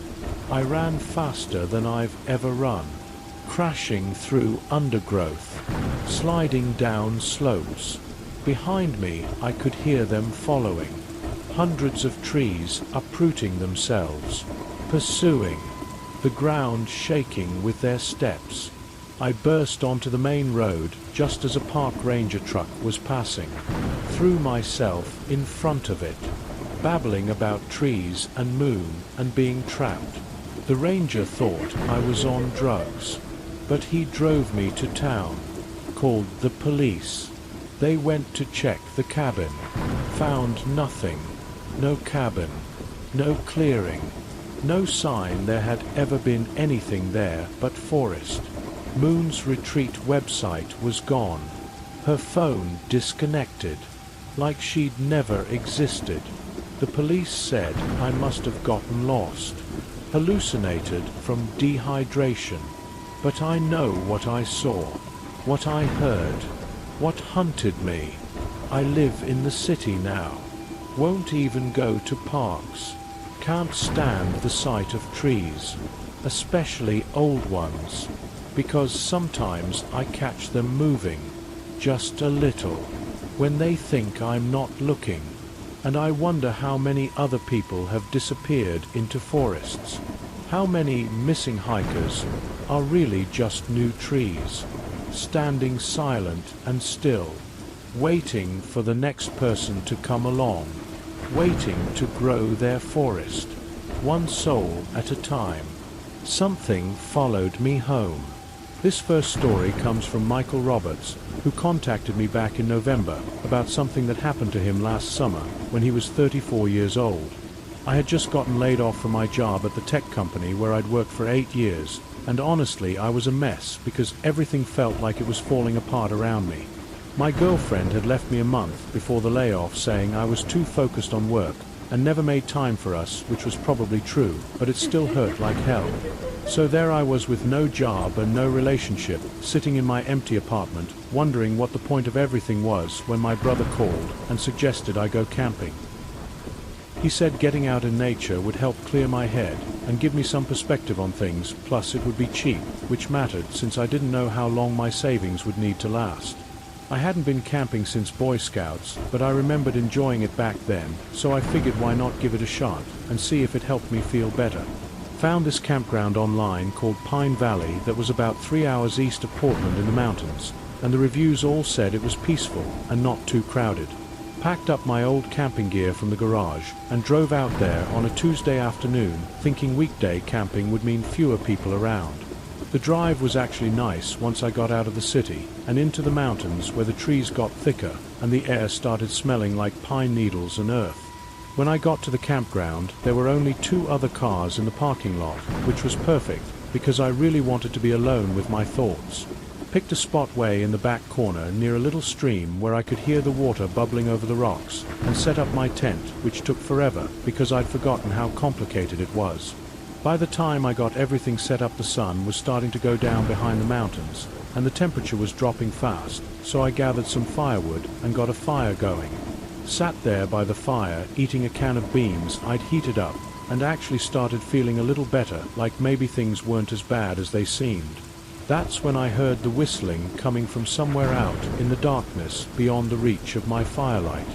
It was a slow, simple tune that I didn't recognize, but something about it made the hair on the back of my neck stand up, even though there was nothing threatening about whistling. Figured it was just another camper walking around, even though I couldn't see any other fires or lights in that direction, but the whistling kept getting closer. Then it stopped suddenly, like whoever was doing it had noticed me listening and didn't want to be heard anymore, which seemed strange. I called out a friendly hello to let them know I was there, but got no response, just the crackling of my fire and the stream gurgling in the background. About 10 minutes later, the whistling started again, but from a completely different direction, like whoever it was had circled around my campsite without me hearing them walk through the forest. This time I didn't call out, just sat there listening and trying to figure out what was going on because something felt really wrong about the whole situation. The whistling continued on and off for the next hour, always from different spots around my camp, but never getting closer than maybe 30 feet from where I sat. Finally, around 11, I decided to call it a night and crawled into my tent hoping whoever was out there would get bored and leave me alone. Lay there in my sleeping bag, listening to every little sound outside and trying to convince myself it was just my imagination getting the better of me. Must have dozed off eventually because I woke up to the sound of someone unzipping my tent very slowly, like they were trying not to wake me up. My whole body went rigid with fear as I watched the zipper moving down inch by inch through the thin fabric of the tent wall. Grabbed my flashlight and clicked it on, shining it right at the opening, and saw a face pulling back quickly, but not before I got a good look. It was a man probably in his 50s with wild grey hair and eyes that reflected the light like an animal's eyes, and his mouth was hanging open like he was surprised. He stumbled backward and took off running into the forest while I sat there shaking and trying to process what had just happened. Packed up everything in record time, just throwing stuff in my car without even folding the tent properly, and got out of there as fast as I could. Drove all the way home without stopping, and when I got back to my apartment, I noticed something that made my blood run cold. There were muddy footprints on my back bumper, like someone had been holding onto my car, and I realized with horror that he might have followed me part of the way. Called the police and reported everything, but they said without any real crime being committed, there wasn't much they could do except increase patrols in that area. Never found out who that man was or what he wanted, but I still have nightmares about those reflecting eyes and that slowly moving zipper. Sometimes late at night, I hear whistling outside my apartment window, and even though I live on the 3rd floor, I can't help but wonder if he somehow found me. The campground that wasn't there. This second story was sent to me by Rachel Chan, who experienced this when she was 28 during what should have been a fun weekend trip with friends. Me and my 3 best friends from college had been planning this camping trip for months because we hardly ever got to see each other anymore with everyone living in different cities. We picked a weekend in July and found this campground called Deer Creek that was supposedly halfway between where we all lived, so nobody had to drive too far. Lisa drove up from San Diego, while Emma came from Phoenix, and Megan flew in from Seattle to stay with me in San Francisco before we drove together. We were so excited catching up during the drive and singing along to our old college playlist like we were 21 again instead of pushing 30. The GPS said the campground was about 4 hours northeast of the city up in the Sierras, and the reviews online made it sound perfect with hiking trails and a lake. But when we got to where it was supposed to be, there was just an old forestry road with no signs or markers anywhere to indicate a campground. We figured maybe the GPS was wrong, so we kept driving thinking we'd see something soon, but after another 30 minutes of nothing but trees, we started getting worried. Tried calling the campground office, but had no cell service, which wasn't surprising given how remote we were, but still made us nervous. Finally saw a small wooden sign that said Deer Creek with an arrow pointing down a dirt road that looked like it hadn't been maintained in years. We debated whether to turn around, but we'd come so far already, and it was starting to get dark, so we decided to at least check it out. The dirt road was rough, and my car was bouncing all over the place while branches scraped against the sides, making horrible scratching sounds. After about 2 miles, we came to a clearing with what looked like old campsites that had been abandoned for a long time, with rusted fire rings and rotting picnic tables. There was one other car there, which made us feel a little better, because at least we weren't completely alone in this creepy place. We picked a spot that seemed cleaner than the others and started setting up our tents while trying to stay positive, even though the whole place gave us bad vibes. As it got darker, we built a fire and made dinner while telling ourselves stories about how this would be something we'd laugh about later. That's when the other campers appeared out of nowhere, just suddenly standing at the edge of our firelight without having made any sound approaching. There were 3 of them, all men dressed in old-fashioned clothes like they were from the 70s or something, and they just stood there staring at us. One of them finally spoke, asking if we were here for the gathering in a voice that sounded hoarse, like he hadn't talked in a long time. We said no, we were just camping for the weekend, and they all looked at each other like that was the wrong answer to give. They turned and walked back into the darkness without saying another word, leaving us all thoroughly freaked out and wondering what gathering they were talking about. We decided to take turns keeping watch through the night, because none of us felt safe enough to all sleep at the same time. Around 2 in the morning, when it was my turn to watch, I started hearing chanting coming from deeper in the forest where those men had disappeared. It was low and rhythmic, and even though I couldn't make out the words, something about it made my skin crawl with primitive fear. Woke up Emma, and we sat together listening as the chanting got louder and more voices joined in until it sounded like dozens of people out there in the darkness. Then we started seeing lights moving between the trees like torches or lanterns, bobbing up and down as people walked in a procession. The chanting reached a crescendo and then stopped abruptly, followed by complete silence that was somehow worse than the noise had been. We woke up Lisa and Megan and quickly decided we were leaving right then, even though it meant packing up in the dark. As we were throwing our stuff in the car, those 3 men appeared again, but this time there were more people with them, all dressed the same way. They surrounded our car, not threatening exactly, but not letting us leave either, while one of them kept saying we couldn't go yet because it wasn't finished. I started the engine and began slowly moving forward, forcing them to step aside while they watched us with empty expressions that still haunt me. Drove down that dirt road way too fast considering the conditions, but I just wanted to get away from whatever was happening back there. When we finally got back to the main road and had cell service again, we looked up Deer Creek Campground and found something that made our blood run cold. The campground had been closed since 1978 after a group of campers had gone missing and were never found, but locals reported strange lights and sounds from the area. We still don't know what we stumbled into that night or who those people were, but we definitely interrupted something that wasn't meant for outsiders to see. None of us have been camping since, and we still text each other sometimes at 2 in the morning when we can't sleep, just to make sure we're all safe. The thing in the trees. This last story comes from James Walker, who was 41 when this happened during what he thought would be a peaceful solo hunting trip. I'd been going to the same hunting spot in northern Michigan for almost 20 years since my dad first took me there when I was a teenager. It was private land that belonged to a friend of the family, who let us use it as long as we were respectful and didn't overhunt the area. Usually went with my brother or some buddies, but this particular October everyone was busy, so I decided to go alone for a long weekend. Packed up my truck with all my gear, including my rifle and bow in case I wanted to switch it up, and headed north on a Thursday afternoon.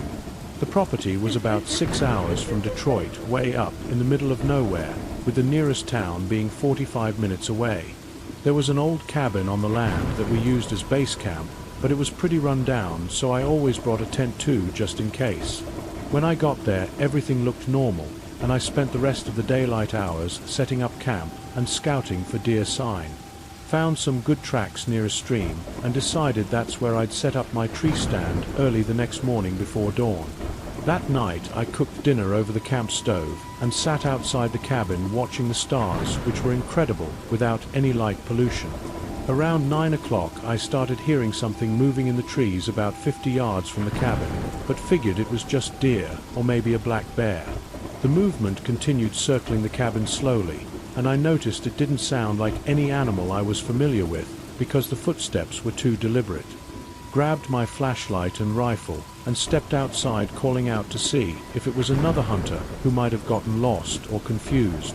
The movement stopped immediately, and the forest went completely silent, which anyone who spends time outdoors knows is never a good sign.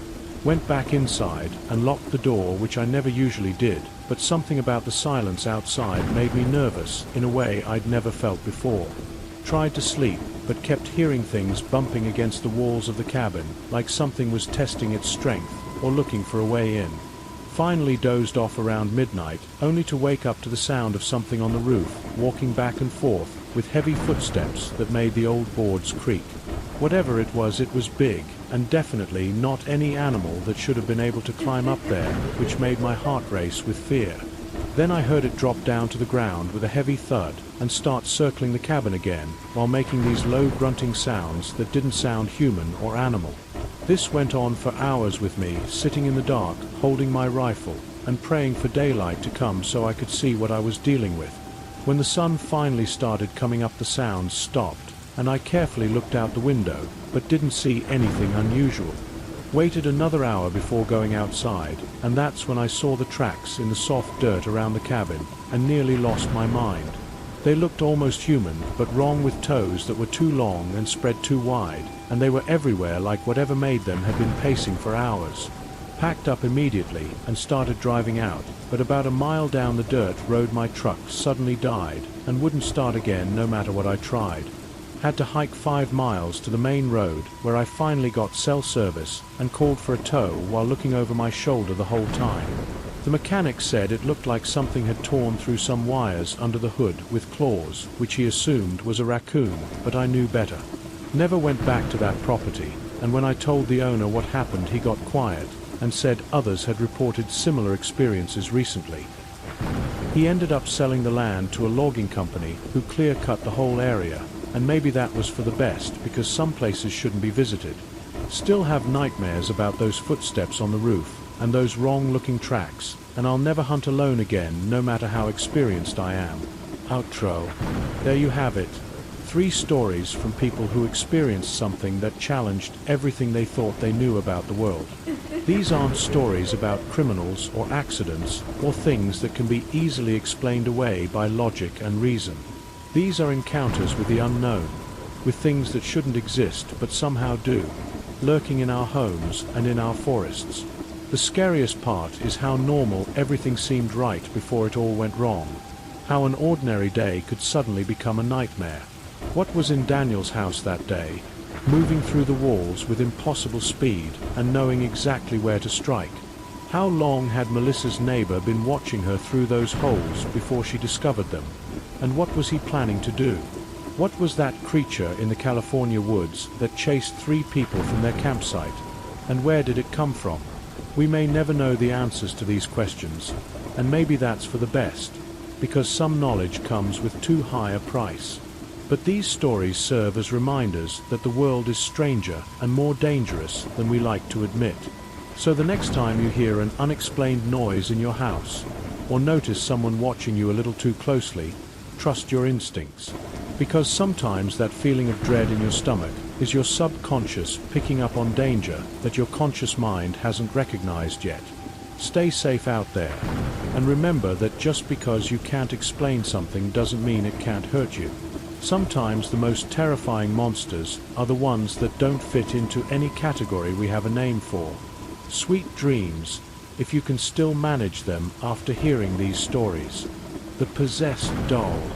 It was Halloween night, and the clock had just struck midnight when everything in our neighborhood finally went quiet. All the trick-or-treaters had returned home with their bags full of candy, and even our neighbors had finally turned off that annoying Halloween soundtrack they'd been playing all evening with its fake creaking doors and cackling witches. My cousin Sarah and I were sitting in the dimly lit living room, just enjoying the peaceful silence after such a chaotic night. My little cousin Emma, who was only 4 years old, had left her favorite doll lying face down on the carpet before going to bed. It was one of those realistic baby dolls with the moving eyelids and soft vinyl skin that felt almost too real when you touched it. Sarah had always despised that doll from the moment it was brought into the house, claiming there was something deeply unsettling about its glassy stare and the way it seemed to watch you wherever you went in the room. She would often grab it and throw it down the basement stairs just to get it out of her sight. But I never understood her fear and always brought it back up so Emma could find it in the morning. For about 30 minutes, we sat there in comfortable silence, Sarah typing away on her laptop while I scrolled through my phone. Then suddenly, a loud rasping sound broke the stillness of the night, like someone dragging their feet across concrete right outside our front window. The sound was so distinct and human-like that it made my skin crawl, and I immediately turned to Sarah with wide eyes. "Did you hear that strange noise?" I whispered, but she barely looked up from her screen and shrugged it off, saying it was probably just our neighbors playing their Halloween sounds again, even though we both knew they had stopped hours ago. The house fell silent again, but only for a brief moment before the rasping returned, this time much louder and more deliberate, as if someone was trying to communicate with us through some kind of coded message.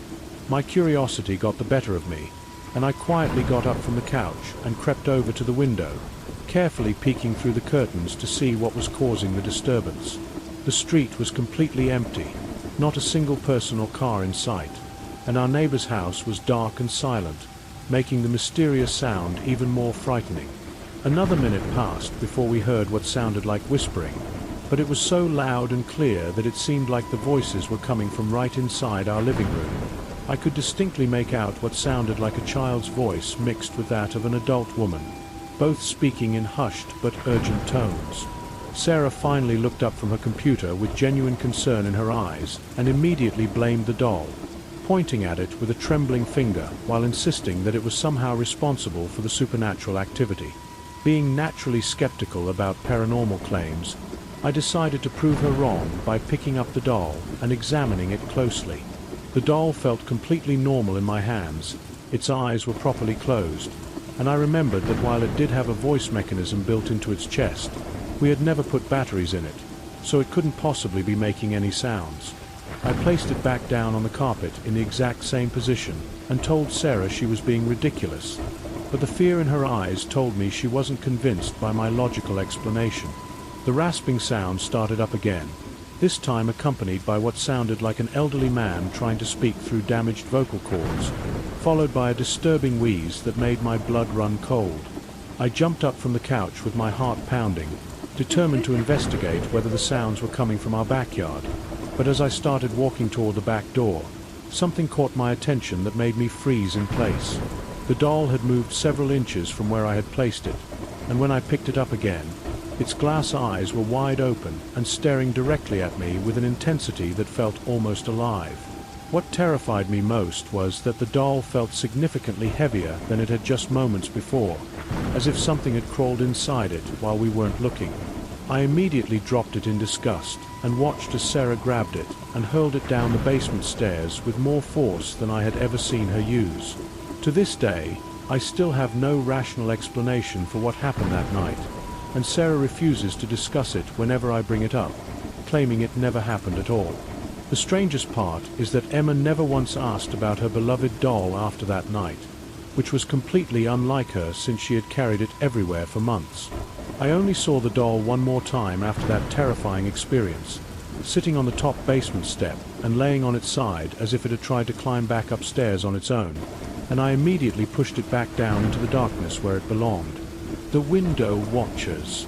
I was staying up late reading a thriller novel on one of those cold winter nights when the wind howls through the trees and makes every small sound seem amplified and threatening. My bedroom was located on the first floor of my house, and since I lived alone in a secluded wooded area where no passing cars or pedestrians could peer into my windows, I had never bothered to install blinds or curtains on most of them. I actually enjoyed waking up to natural sunlight streaming through the glass each morning, but that particular night made me deeply regret my decision to leave the windows uncovered.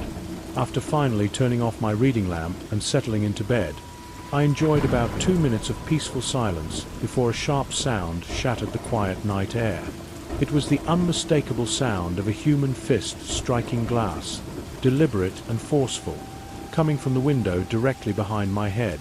I was lying with my back to the window, and every instinct in my body told me not to turn around and look, hoping that if I just ignored it, whatever was out there would simply go away.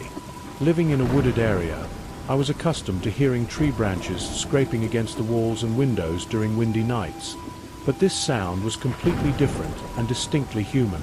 The thought that someone had walked all the way through the woods and onto my property just to stand outside my bedroom window and watch me sleep filled me with a terror I had never experienced before. I tried desperately to convince myself that it was just a branch, but when a second identical knock came from the exact same spot on the glass, I knew with absolute certainty that someone was out there. My plan was to remain perfectly still and pretend to be asleep, hoping that whoever was outside would get bored and leave if they thought I hadn't noticed them. But when the third knock came, followed by a fourth in a steady rhythm, I realized that this person wasn't going to give up easily and that I needed to confront the situation like a responsible adult. I gathered all my courage and turned toward the window, but I only caught a brief glimpse of a dark shadow moving quickly beneath the window frame before it disappeared from view. Seeing that shadow moving outside my window destroyed any courage I had managed to build up, and I ran to the kitchen phone to call the police, my hands shaking so badly I could barely dial the numbers. The dispatcher assured me that an officer would be at my house within 10 minutes, but as I hung up the phone, I saw something in my peripheral vision that made my heart stop beating. There was a figure standing outside my kitchen window, staring directly at me through the glass for just a moment before taking off running when our eyes met, confirming my worst fears that someone had been watching me through multiple windows. The situation became even more terrifying when my neighbor, who happened to be my closest friend, called to tell me that he had witnessed 3 people dressed entirely in black walking onto my property earlier that evening. He had seen them through his own window and noticed that one of them was carrying what appeared to be a sharp, metallic object that reflected the moonlight in a threatening way. This information sent me into complete panic mode, and I ran upstairs to the bathroom where I knew there were no windows and locked the door behind me. From my hiding place upstairs, I could hear constant single knocks coming from my front door, delivered in a slow, methodical pattern that definitely wasn't the police.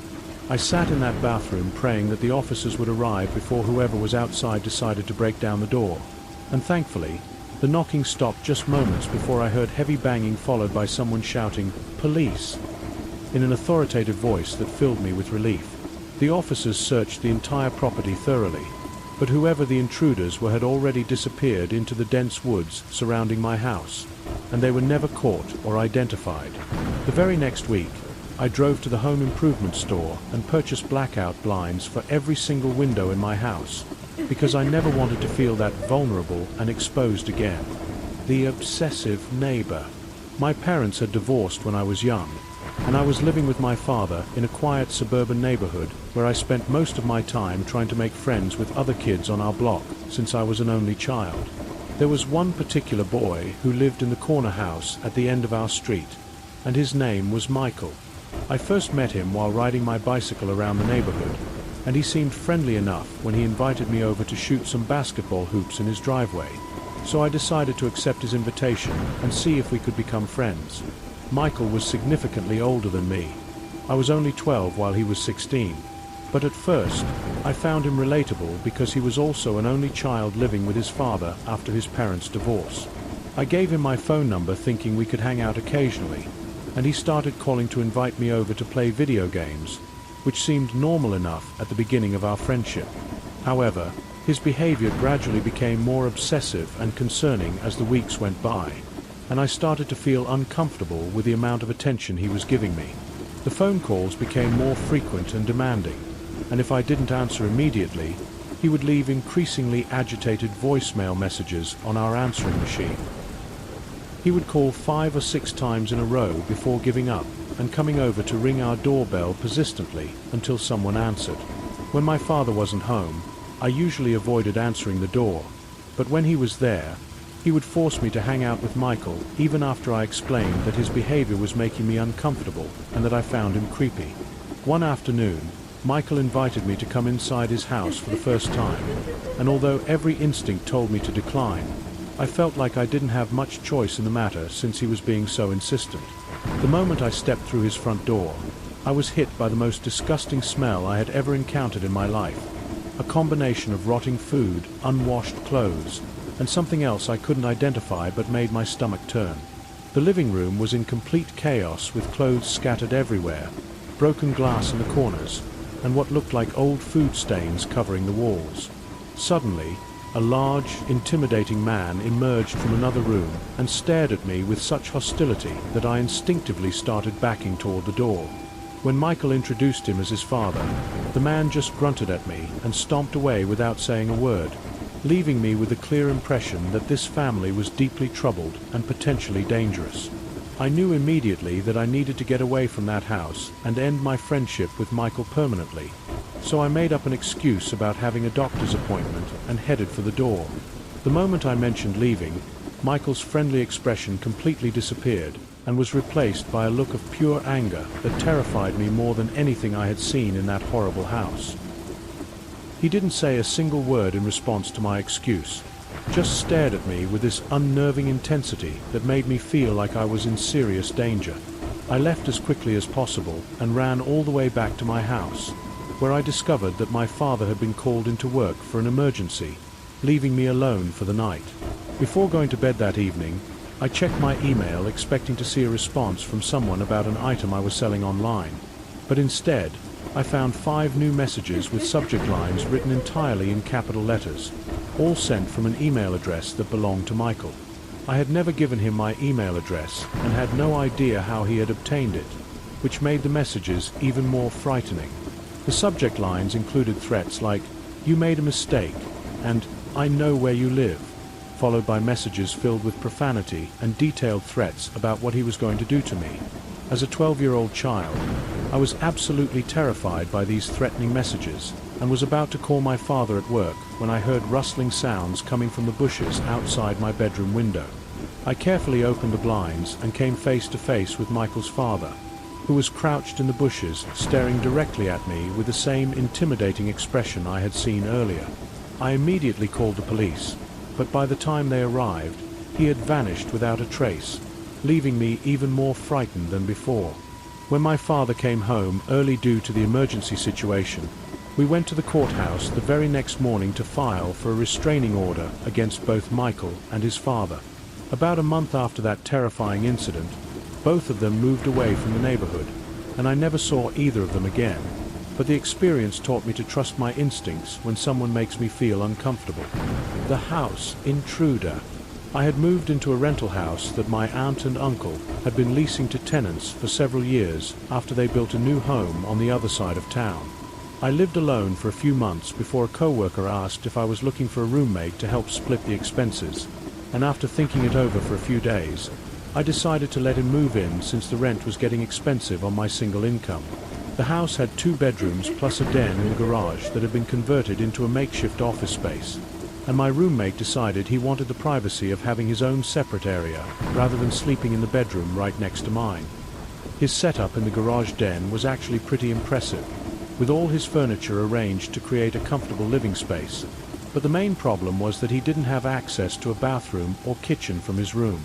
This meant he had to come into the main house whenever he needed to use the toilet or prepare food, and since we worked completely different schedules, I often left the house unlocked so he could get in when I wasn't home, which turned out to be a terrible mistake that nearly cost me my life. One evening, I went to my girlfriend's house for dinner and stayed much later than planned, returning home around midnight feeling tired and ready for bed.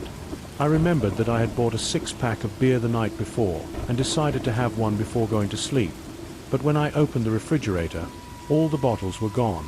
My first assumption was that my roommate had helped himself without asking, which made me absolutely furious since we had agreed to ask before taking each other's food or drinks. I stormed out to the garage in a blind rage and slammed open his bedroom door, waking him up from a deep sleep while I screamed at him for drinking my beer without permission. He sat up in bed looking confused and rubbed the sleep from his eyes while insisting that he hadn't touched my beer or even been in the main house that evening.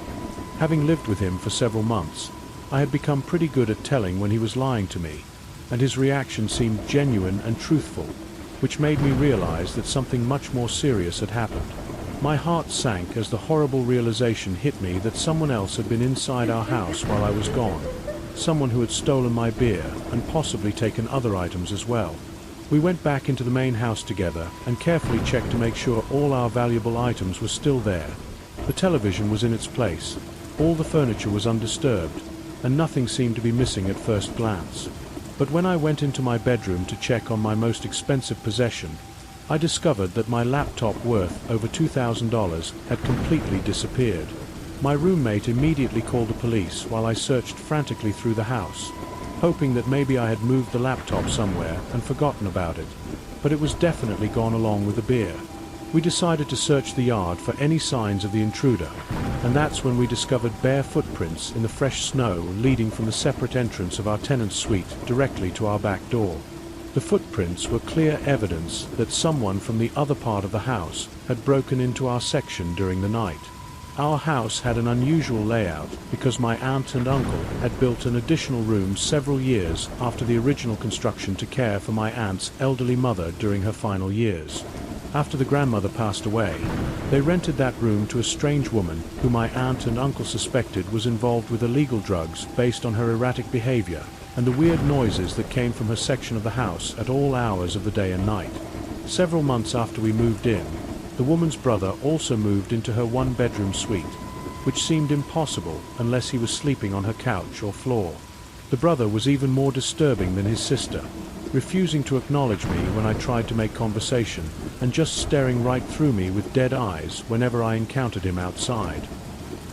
He had even approached my roommate one night asking if he could help him obtain illegal drugs, which confirmed our suspicions that both siblings were heavily involved in criminal activities. When we followed the footprints in the snow back to their door and started banging on it, demanding that he return our stolen items, someone inside lifted the curtain and made direct eye contact with me in a way that still gives me chills whenever I think about it. The police officers who responded to our call took down all our information and searched our section of the house thoroughly, but they didn't find any evidence or locate any suspects despite the clear footprint trail leading to the other suite. When they ran the brother's name through their computer system, they discovered that he had an outstanding warrant from another province and a previous conviction for breaking and entering, which explained his criminal behavior perfectly. However, when they knocked on the suite door and identified themselves as police officers, nobody answered despite us knowing that someone was definitely inside.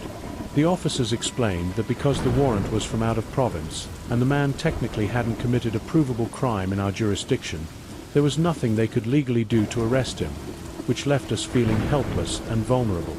It was already past 1 in the morning when the police left, so my roommate and I decided to try to get some sleep despite our concerns about the dangerous criminal living just a few feet away from us.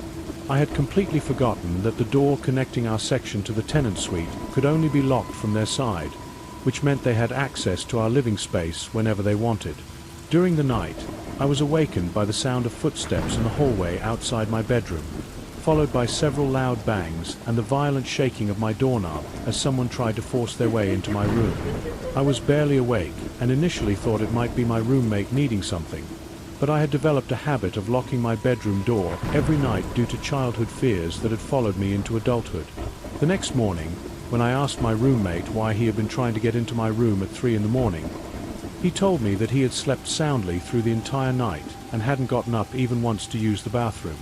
My heart sank as I realized that the person trying to break into my bedroom had been the criminal from the other suite, and I have never been more grateful for my seemingly irrational habit of locking doors at night. To this day, I wonder what would have happened if I had left my bedroom door unlocked and that dangerous man had managed to get inside while I was sleeping. My roommate and I moved out of that house just a few weeks later, and I never want to experience that level of fear and vulnerability again. The party stalker. It was my best friend's 21st birthday, and we were throwing him the biggest party of his life with more alcohol than we knew what to do with, and enough people to fill every room of his house. There were probably close to 100 guests throughout the evening, many of whom I had never met before, creating a chaotic atmosphere that made it difficult to keep track of who belonged there and who might have been an uninvited intruder. Even in all the chaos of loud music, dancing, and drunken conversations, I noticed one particularly unsettling individual who stood out from all the other party guests. There was an older man, probably in his 50s, sitting alone in the corner of the living room, just watching everyone else drink and dance without participating in any of the festivities himself. At first, I assumed he might be someone's father or uncle who had stopped by to check on the party, so I didn't think much of his presence despite the fact that he seemed completely out of place among all the college-aged guests. However, as the night progressed and more than half of the guests had already left to go home, I noticed that the strange man was still sitting in that same corner, still watching everyone with an intensity that made me increasingly uncomfortable. I decided to ask one of my friends who had been helping organize the party if he knew who the mysterious older man was, but he told me he had absolutely no idea and had assumed the man was someone else's guest. We agreed to wait until most of the remaining guests had left, figuring that the man would probably leave with everyone else once the party started winding down naturally. When the last group of guests finally headed out the door, we went back into the living room to check on the situation, and I felt immediate relief when I saw that the man had finally disappeared. Even though it wasn't my house, something about that man's presence had made me feel deeply unsettled, and I was glad that we wouldn't have to confront him or ask him to leave. Several of my friends had decided to spend the night at the birthday boy's house, and I claimed the couch in the den as my sleeping spot for the evening. With all the alcohol I had consumed throughout the night, falling asleep was surprisingly easy despite the unfamiliar surroundings, but staying asleep proved to be much more challenging than I had anticipated. I woke up in the middle of the night feeling incredibly thirsty and needing to use the bathroom urgently, which are common side effects of drinking too much alcohol. I took care of the bathroom situation first since it was closer to the den, then went upstairs to the kitchen to get a large glass of water to help with my dehydration. When I returned to the den and settled back onto the couch, I noticed that the sliding door of the coat closet across from my sleeping area had been moved slightly open, even though I was certain it had been closed when I first lay down. The room was too dark for me to see inside the closet clearly, but something about that partially open door filled me with dread as I remembered the creepy older man who had been watching everyone at the party. The terrifying thought that he might be hiding inside that closet and watching me through the opening immediately popped into my mind, and I found myself frozen with fear on the couch. I continued to lie there motionless, convinced that he was studying me through that crack in the door and waiting for the right moment to make his move. I started planning my escape route in my head, knowing that I could jump over the other couch and land right next to the stairway that led up to the living room where my friends were sleeping. All I needed was the courage to make that leap and run for safety, but my body felt paralyzed by fear and anticipation. Then I saw the closet door slide open a little bit more, which gave me the burst of adrenaline I needed to put my escape plan into action immediately. I jumped over the couch and ran up those stairs faster than I had ever moved in my life, and I could hear the closet door sliding fully open behind me, followed by heavy footsteps chasing me up the stairs. I screamed at the top of my lungs for my friends to wake up, and all three of them who were sleeping on the living room couches sat up immediately, looking confused and alarmed. I knew that we now outnumbered the intruder 4-1, so I turned toward the stairway expecting to see him appear at any moment, but he never came up those stairs. My friends demanded an explanation for my panicked screaming, so I told them about the creepy man from the party who had been hiding in the coat closet and had chased me up the stairs just moments before. Just as I finished explaining the situation, we all heard the back door of the den open and close, confirming that someone had indeed been down there and had just escaped through the outside entrance. We called the police immediately, but by the time they arrived to search the property, the mysterious man had vanished completely and was never found or identified. The gas station trap. When I was attending college in North Carolina, I took a part-time job at the local department store to earn some extra money for expenses since my classes were during the day and I needed to work evening shifts to make my schedule work. One night after my shift ended, I was walking to my car in the employee parking lot around 11:30 when I heard another vehicle pull up behind me in the darkness. I turned around to see what was happening and found a car with two women inside, an older woman driving and her teenage daughter in the passenger seat. The driver rolled down her window and immediately launched into a sob story about how they had just arrived in town to visit family members but had run out of gas and didn't have any money to fill up their tank. She asked if I could spare a few dollars to help them get to a gas station, and I told her the honest truth, which was that I never carried cash with me and only used credit cards for all my purchases. Instead of accepting my explanation and driving away to ask someone else, she became more insistent and asked if I would get into their car with them, go to the nearest gas station, and use my credit card to buy them about $10 worth of gas. Obviously, I immediately said no to this ridiculous request because getting into a car with strangers is one of the most dangerous things a person can do, especially late at night in an empty parking lot. She asked me several more times to reconsider, becoming more desperate and pushy with each request, which made me increasingly suspicious about her true intentions. It wasn't until after I had refused multiple times that I noticed the teenage girl in the passenger seat had been staring at me intensely throughout the entire conversation, licking her lips and wringing her hands in a way that seemed both nervous and predatory. The girl's disturbing behavior made me realize that this was definitely some kind of setup or trap, and I needed to get away from them immediately before the situation escalated further. I turned and ran back toward the store where our security guard was still standing on the sidewalk, making sure all the employees got to their cars safely as part of our standard closing procedure.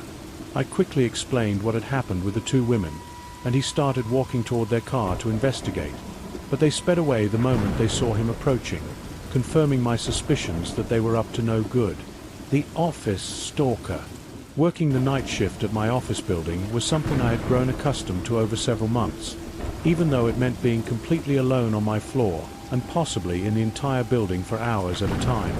The job worked well with my schedule, and despite the eerie feeling of being in such a large, mostly dark building with no other people around, I actually enjoyed the peace and quiet that allowed me to focus on my work without the usual daytime distractions and interruptions.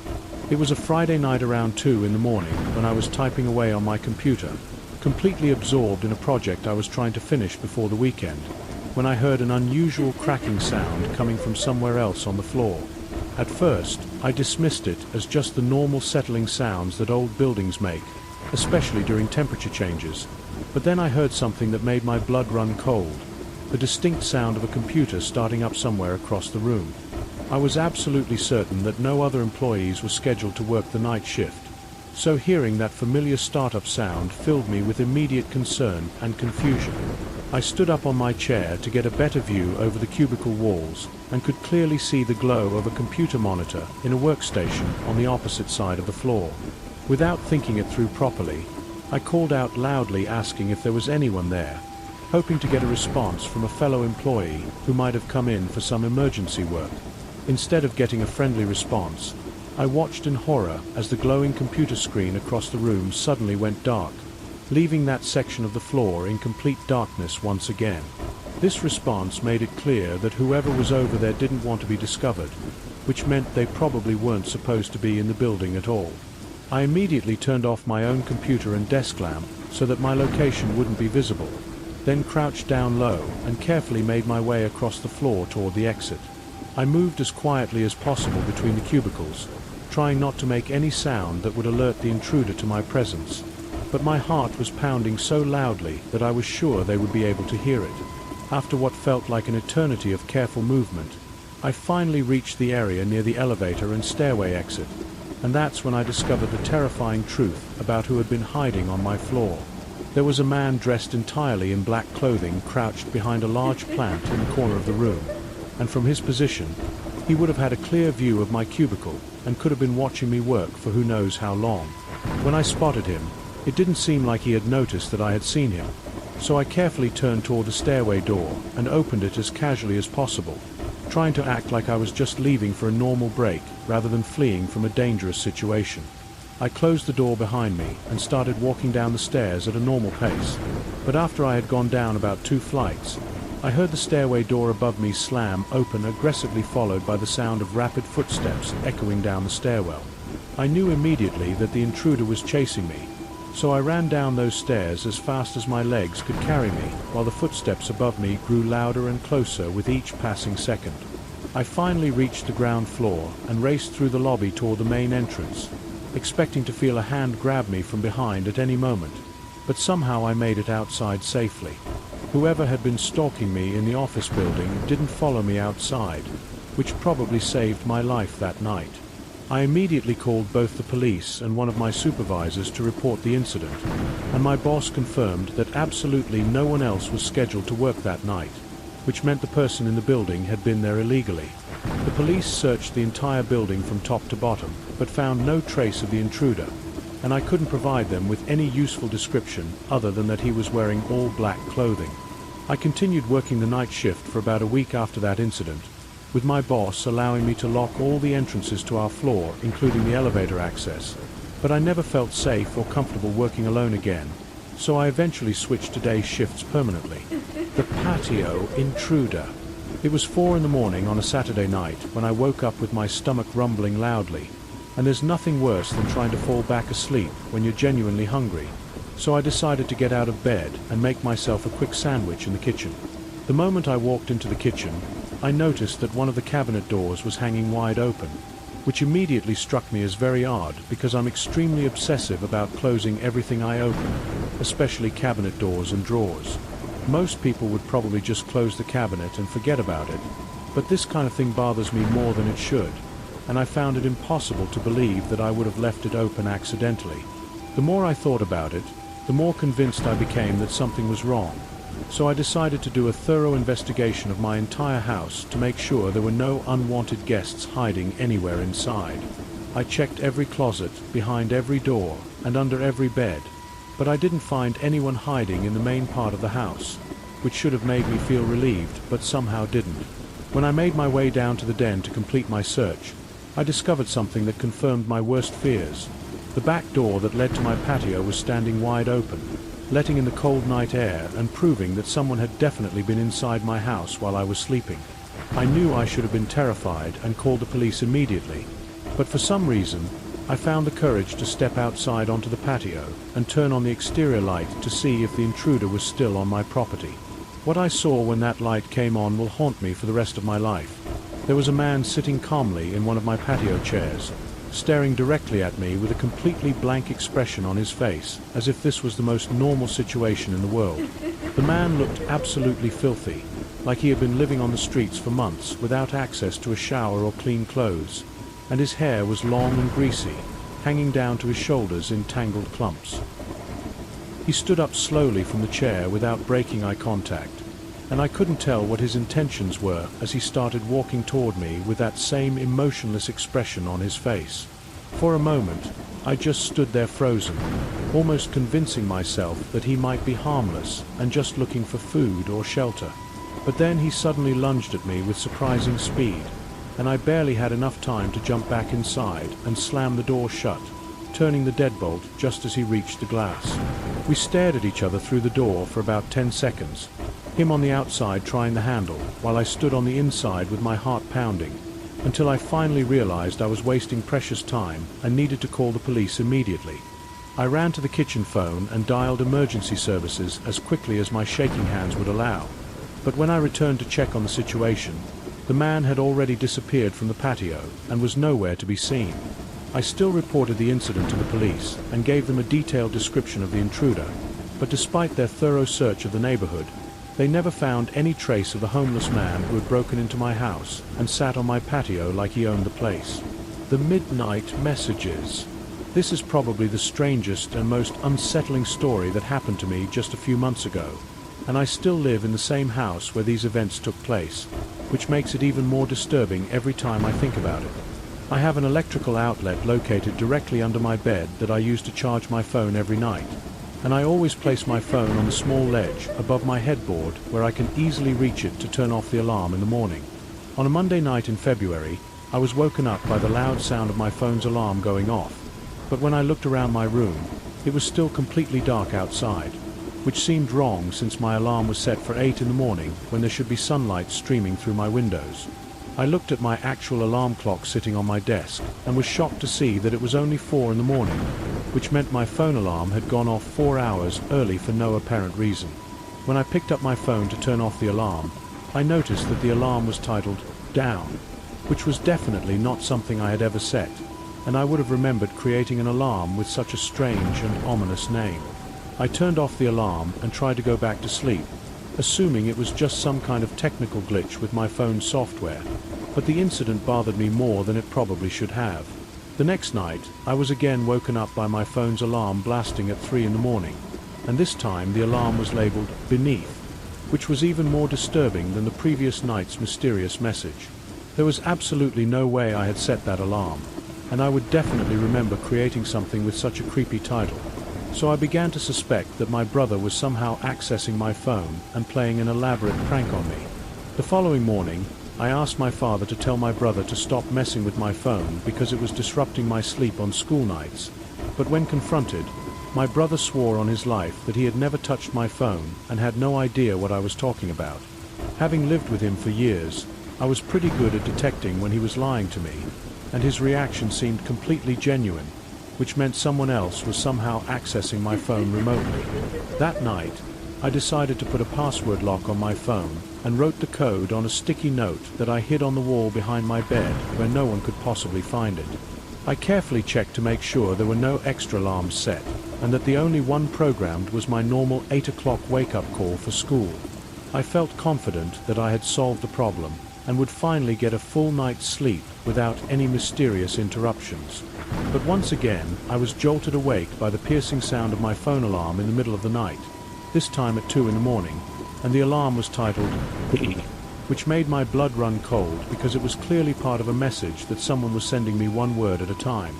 I was genuinely frightened now because I knew that someone was hacking into my phone despite the password protection, and they were deliberately trying to scare me with these cryptic midnight messages.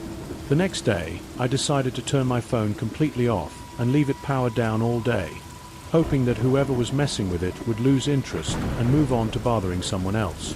That night, I used my regular alarm clock on my desk instead of my phone, setting it for 8 in the morning and double-checking to make sure it was working properly before going to bed. But even with my phone turned off, I was still woken up in the middle of the night, this time by my phone alarm, even though I knew I had powered it down completely. When I picked it up, I discovered that it had somehow been moved from where I had left it and was back on the ledge above my bed. And the alarm sound wasn't the normal tone I was used to hearing, but instead was some kind of horrifying, distorted screaming that made my skin crawl. The alarm was titled "Bed," and it was set for 1 in the morning, which meant that the 4 mysterious alarms formed a complete sentence when put together. Down beneath the bed. My heart stopped beating as I realized what this message meant, and I noticed that my phone battery was almost dead, even though I had charged it fully before turning it off. I reached down under my bed to find my charging cable, which was normally plugged into the wall outlet, but my hand found nothing but empty space where the charger should have been. As the terrifying realization of what was happening hit me like a bolt of lightning, I tried to pull my arm back up, but it was too late because I felt a strong hand grab my wrist and squeeze tightly, preventing me from escaping. I screamed at the top of my lungs, loud enough to wake up the entire neighborhood, and I could hear my parents' bedroom door slam open, followed by rapid footsteps running down the hallway toward my room. My father burst through my door carrying a baseball bat and immediately saw that I was being pulled toward the edge of my bed by someone hiding underneath it. He reached under my bed without hesitation and grabbed hold of the intruder, hitting him hard enough with the bat to knock him unconscious and force him to release his grip on my arm. We called the police immediately, and they arrived within minutes to arrest the man who had been living under my bed for 4 entire days. The police told us that the man was a registered sex offender with 10 previous arrests, who was extremely disturbed mentally and got pleasure from terrorizing his victims before attacking them. What scares me the most is knowing that this dangerous predator had been hiding under my bed for 4 nights, watching me sleep and planning his attack while sending me those cryptic messages through my phone. I still have nightmares about what would have happened if my father hadn't heard my screams, or if I hadn't been brave enough to call for help. The kidnapped friend. The most horrifying experience of my entire life didn't even happen directly to me, but rather to one of my closest friends, and witnessing his terror through a phone screen was more frightening than anything I could have imagined. I have a friend named Marcus who I talk to or texted with every single day, so when he didn't respond to any of my messages or phone calls for an entire day, I knew immediately that something was seriously wrong with him. I decided to walk over to his house, which was only 1 block away from mine, to check on him and make sure he was okay. But when I knocked on his door and rang the doorbell repeatedly, no one answered even though his car was parked in the driveway. This was extremely unusual behavior for Marcus, and I got the feeling that maybe he wanted to be left alone for some reason, but I couldn't shake the worry that something bad had happened to him.